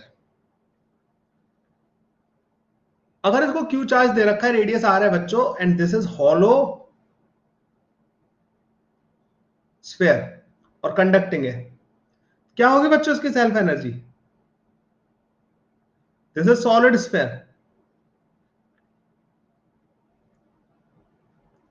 तो तुम्हें पता है कि इसके सिर्फ बाहर ही बाहर फील्ड होगा, k q square divided by two r आया था,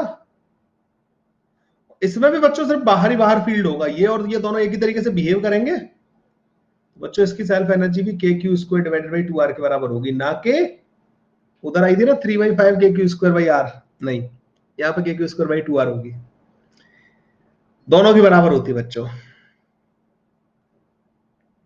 क्या यहां तक क्लियर है आप लोगों को,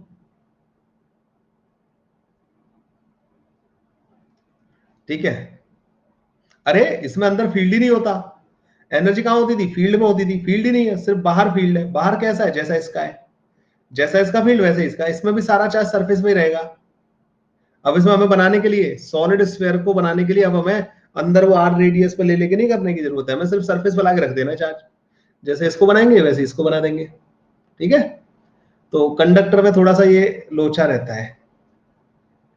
अब अर्थिंग वाले कर ले बच्चों, earthing of conductor, earthing of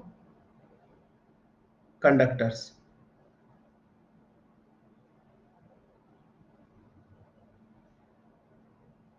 earthing में क्या होता है, net potential of the conductor zero हो जाता है, ये करते ना अपन।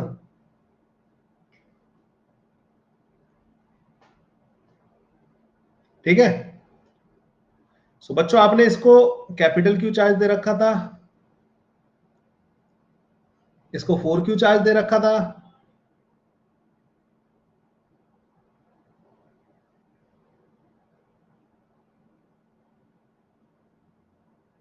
इसकी अर्थिंग कर दी, इसकी रेडियस R थी, इसकी रेडियस बच्चों 2R के बराबर थी। Find the charge flown to the earth, number 2 is heat developed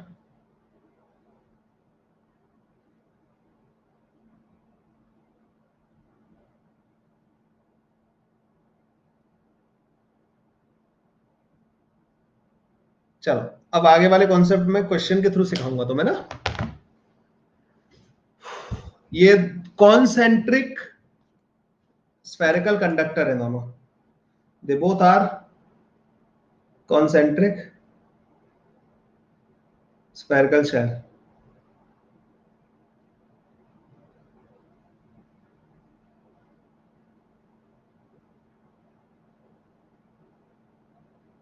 करिए भाई, charge flown to the earth,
कर लिया भाई सॉल्व आप लोगों ने।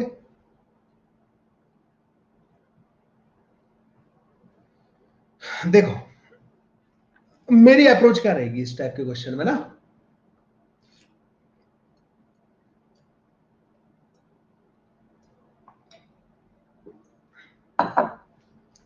सबसे पहले मेरे दिमाग में एक चीज आती है,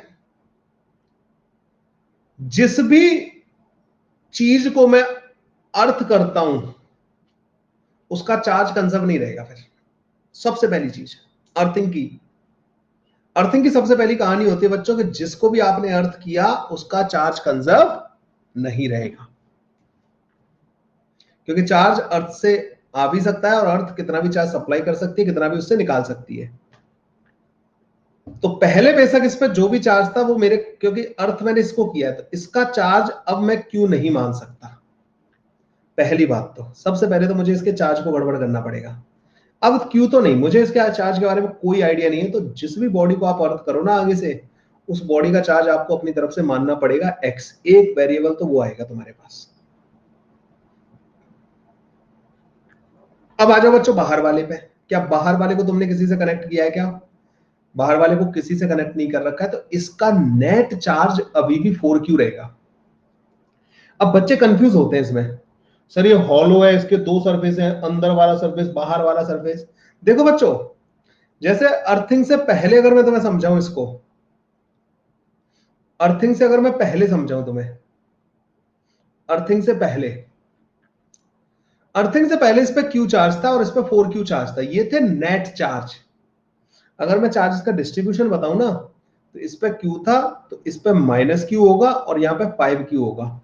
अगर डिस्ट्रीब्यूशन बताऊं ना बच्चों, तो डिस्ट्रीब्यूशन ऐसा रहा होगा, और इन दोनों का रिजल्टेंट ये 4q होना चाहिए, because this is behaving like a cavity, एक अंदर सरफेस एक बाहर सरफेस। ये आया भाई? सबसे बड़ा कंफ्यूजन ये होता है, लेकिन एक चीज का ध्यान रखना बच्चों, अगर ये थिन है तो तुम्हें ये लिखने की जरूरत नहीं है, दिस इज नॉट रिक्वायर्ड, न पोटेंशियल लिखने के लिए जरूरत तुम्हें इसकी, न एनर्जी लिखने के लिए, मतलब ये करने की तुम्हें जरूरत नहीं है। अपने एक्सपीरियंस से बोल रहा हूं, न तुम्हें पोटेंशियल लिखने के लिए दोनों को अलग अलग करने की जरूरत, न एनर्जी लिखने के लिए, आप डायरेक्ट इसको मानो और तुम सॉल्व कर सकते हो, कोई परेशानी नहीं करेगा। लेकिन अगर थिन नहीं है, if not thin, then charges on each surface should be written, charges on each surface must be mentioned। ये आया समझ में?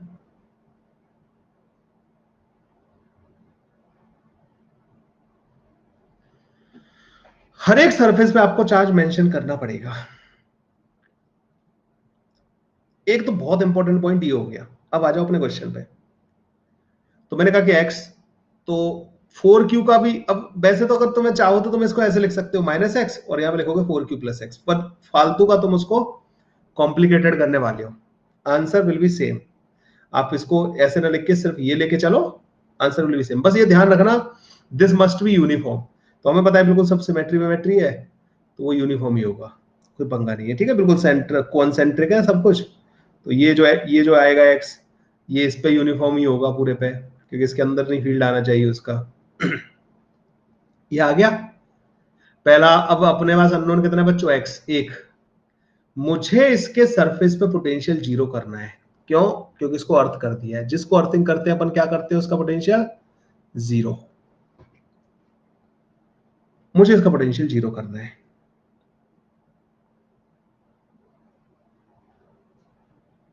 ठीक है। अरे तुम्हारी 5 बजे क्लास है क्या? 5 PM आज? तो मेरी एक 5 बजे इलेक्ट्रो की क्लास होने वाली है, तो मुझे लगता नहीं कि पूरा कंप्लीट हो पाएगा इसके ना, और अच्छे अच्छे क्वेश्चन जो है कंप्लीट नहीं हो पाएंगे। तो मैं उसमें कंडक्टर के शीट वाले करा दूंगा तुम्हें। 5 बजे आ जाना, ठीक है, स्पेशल क्लास है। जो ना आ पाए वो बाद में रिकॉर्डेड देख लेना, ठीक है, मैं लिंक शेयर कर दूंगा थोड़ी देर बाद। नहीं तो हो नहीं पाएगा, फिर वो सारे एग्जाम्पल मतलब कुछ मिस हो जाएंगे, कोई फायदा नहीं रहेगा उससे, ठीक है। तो जो बड़े बड़े एग्जाम्पल है, वो हमने पढ़ तो सारा लिया, थ्योरी वगैरह तो सब पढ़ लिया, तो बस प्रैक्टिस करने की जरूरत है, बस वो प्रैक्टिस हो जाएगी वहां पे तुम्हारी।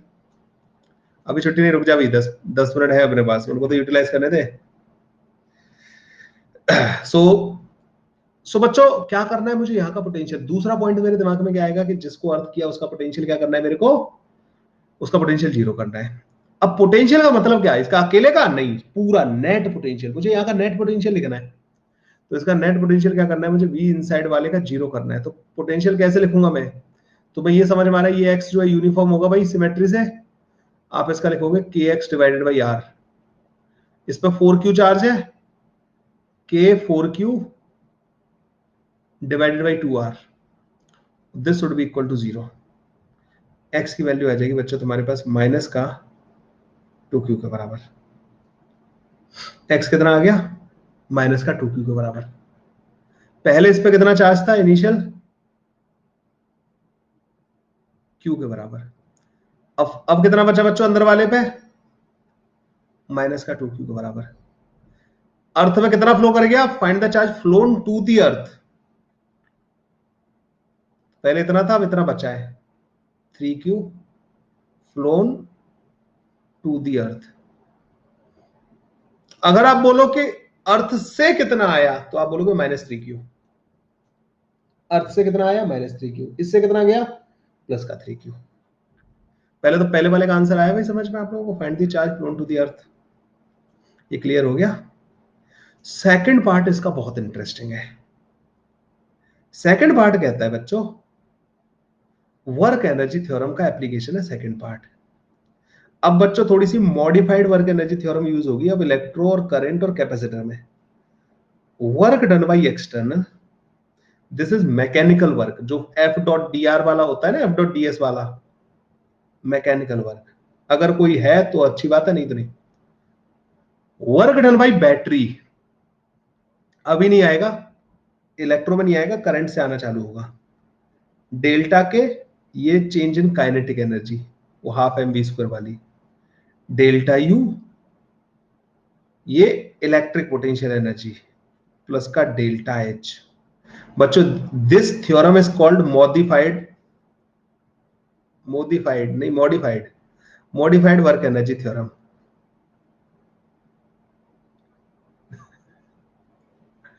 मेरा किसी की धार्मिक भावनाओं को ठेस पहुंचाने का या पॉलिटिकल कमेंट करने का कोई भी उद्देश्य नहीं था, बस मेरी जुबान फिसल गई और ठीक है। तो modified work energy theorem modification हो गया है सब इसमें ना, बस और कुछ नहीं हुआ है। So this is modified work energy theorem. So अभी बैटरी वगैरह का लफड़ा नहीं है यहाँ पे। तो अब हमारे इस क्वेश्चन में आ जाते हैं बच्चों, क्या यहाँ पे किसी की भी काइनेटिक एनर्जी चेंज हुई है क्या? क्या कोई भी यहाँ पे मूव कर रहा है, वेलोसिटी वगैरह में कोई चेंज है क्या? नो। मतलब ये वाला टर्म जीरो हमारे केस में। क्या बैटरी है? नो, ये जीरो हो गया। कोई एक्सटर्नली कोई किसी को डिस्प्लेस करा रहा है? नहीं। मतलब delta U is equal to delta minus का delta U is equal to delta H. और जो हीट डेवलप होगी बच्चों यहाँ पे, वो माइनस का you final minus you initial के बराबर होगी। And the heat developed is you initial minus का यू फाइनल। अब मुझे क्या करना है बच्चों, इसकी एनर्जी लिखनी है। Energy, this is very interesting part. Actually मैं पहले एनर्जी पढ़ा था, फिर इस क्वेश्चन को सॉल्व करा था, वो लेंथी हो रहा था प्रोसेस ना। मुझे इसकी एनर्जी लिखनी है सिस्टम की। जो भी बच्चे बाद में रिकॉर्डिंग देख रहे हो, वो आज का दिन स्पेशल क्लास 10 अक्टूबर की मेरी प्रोफाइल में जाके ढूंढना, इलेक्ट्रोस्टैटिक्स का रिवीजन क्लास है। उसमें तुम्हें और एग्जांपल मिलेंगे इसके, क्योंकि अब वो इस कोर्स में नहीं मिलेंगे। अब तुम लोगों को नहीं बोल रहा हूँ, जो रिकॉर्डिंग देखेंगे बाद में उनके लिए एक मैसेज छोड़ रहा हूँ कि वो बाद में आएंगे ना, टाइम में पीछे चल रहे होते हैं हम लोगों से, क्योंकि इसके और ऑसम एग्जांपल उस वाली क्लास में मिलेंगे। तो वो बच्चे, ऐसा होता है कि कोर्स में नहीं होती है ना कोई क्लास, तो बच्चों के लिए फिर वो गायब हो जाती है। इसलिए डेट वगैरह भी बता दिया है ना। 10 अक्टूबर को शाम को 5 बजे की स्पेशल क्लास ली थी। मेरी प्रोफाइल में जाके सारी स्पेशल क्लास जब ढूंढोगे ना, तो वो लाइन से दिखाई देंगी तुम्हें ना। सीधा अक्टूबर में जाना, 10 अक्टूबर को पहुंचना, बस मिल जाएगा। चलो, तो हम कहां तक थे बच्चों? Delta H is equal to this. अब मुझे बच्चों इसकी इनिशियल एनर्जी लिखनी है। तो इनिशियली सिस्टम क्या था? इनिशियली बच्चों सिस्टम था ये, इस पे Q, इस पे 4Q। कैसे बनाया होगा बच्चों इसको?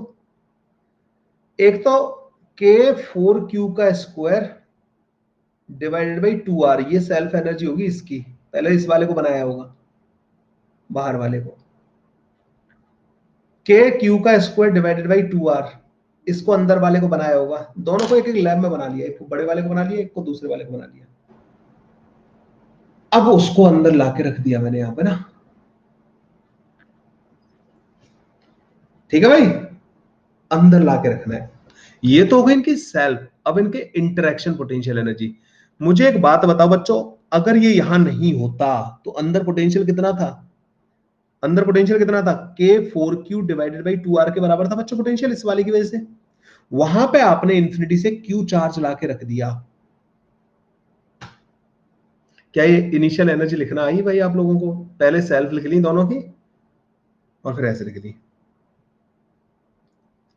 अच्छा, अगर तुम ऐसे नहीं करते ना, तुम बोलते सर नहीं मैं तो ऐसे नहीं करना चाहता, मैं 4Q से नहीं कर रहा, मैं कह रहा हूं यहाँ पे -Q होगा और यहाँ पे 5Q होगा, मैं तो ऐसे लिखना चाहता हूं। तो इसी को देखो लिखने का तरीका, KQ² divided by 2R, K minus Q का square divided by 2 into 2R। अरे इसकी इंटरेक्शन मतलब इसकी सेल्फ लिखनी पड़ेगी ना, अब अंदर वाली भी एक शेल की तरह बिहेव करेगी और बाहर वाली भी एक शेल की तरह बिहेव करेगी। K5Q का square divided by 2 into 2R। ये दो गई इनकी तीनों की सेल्फ एनर्जी। अब बाहर वाली की वजह से अंदर पोटेंशियल कितना होगा? अब जैसे देखो इनको एक एक करके लाके रख रहे हैं, पहले मैंने 5Q वाला रखा, अब उसके अंदर मैं लाके रख रहा हूं बच्चों ये -Q वाला चार्ज, तो 5Q का पोटेंशियल होगा अंदर K5Q डिवाइडेड बाई 2R के बराबर, ये पोटेंशियल है अंदर, वहां पे आप -Q चार्ज लाके रख रहे हो ये वाला। अब ये सिस्टम बन चुका है, अब उसके अंदर ये वाला लाके रखना है। इन दोनों का टोटल पोटेंशियल कितना आएगा यहाँ पे, K4Q डिवाइडेड बाई 2R, वहां कितना चार्ज रखना है तुम्हें, Q। जब आप इसको सॉल्व करोगे this will be equal to this, मतलब आपको चार्जेस को अलग अलग करने की जरूरत नहीं है अगर थिन हो तो।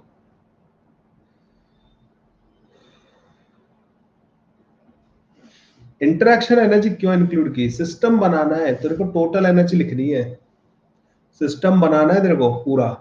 तो कैसे बनाएगा, पहले बड़े वाले सेल को बना ले, दूसरे फिर छोटे वाले को बना ले कहीं पे, अब छोटे वाले को लाके बड़े वाले के अंदर रख दे, तभी तो बनेगा सिस्टम। पहले बड़ा वाला बनाया मैंने, बड़ा वाले पे टोटल चार्ज कितना दिया है 4Q, तो उसकी सेल्फ एनर्जी लिखी K4Q का स्क्वायर डिवाइडेड बाई 2 इंटू उसकी रेडियस। छोटा वाला बनाया मैंने KQ का स्क्वायर डिवाइडेड बाई 2R, अब छोटे वाले को अंदर ला के रख दिया बड़े वाले के, तो बड़े वाले के अंदर पोटेंशियल कितना है K4Q डिवाइडेड बाई 2R, वहां पे आपने Q चार्ज ला के रख दिया है। ऐसे तो रखते हैं अपन, अरे किसी Q चार्ज को V पोटेंशियल पे ले जाकर रख रहे हो तो जो वर्क करना पड़ेगा that will be Q into V के बराबर। तुम नीचे वाले को जब सॉल्व करोगे ना तो ऊपर वाले के बराबर ही आएगा, दोनों बराबर आएंगे, ठीक है। ये इनिशियल हो गई, फाइनल क्या होगी, फाइनल एनर्जी बच्चों, हमें x की वैल्यू आ चुकी है हमारे पास, या -2 क्यों रखोगे, फाइनल एनर्जी।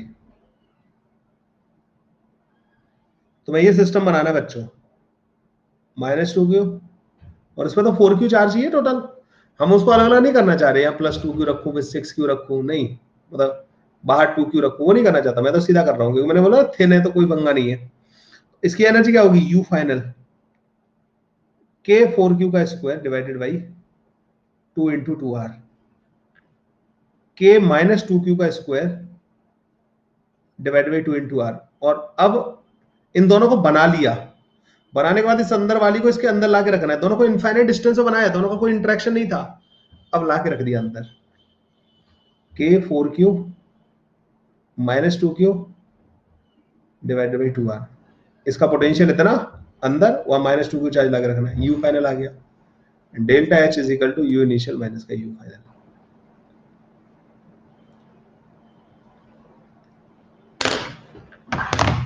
इसी को कंटिन्यू करेंगे हम लोग जो है अभी 5 बजे वाली क्लास में ना, और इसके कुछ वेरिएशन कराने वाला हूं मैं आप लोगों को ना। जब तक तुम 5 बजे वाली क्लास में जब लौट के आओगे ना, 5 बजे वाली क्लास में लौट के जब आओगे तो आप ये सब इस वाले मेथड से भी करके आने वाले हो, इस वाले मेथड से इसको लिखोगे U फाइनल को, और फिर चेक करके आओगे कि ये और ये बराबर आ रही है नहीं आ रही है, ये जो मैंने तुम्हें बता दिया ना झूठी बात, वो वाकई में सच्ची है या नहीं, या सच्ची बात या झूठी बात जो भी बताइए वो तुम वेरीफाई करके आओगे, ठीक है। ठीक है बच्चों, चलो मिलते हैं फिर 5 बजे एक और बार। और अभी तुम्हारे वो कंडक्टिंग शीट वाले रह गए क्वेश्चन ना, शीट वाला पार्ट। चलो बाय।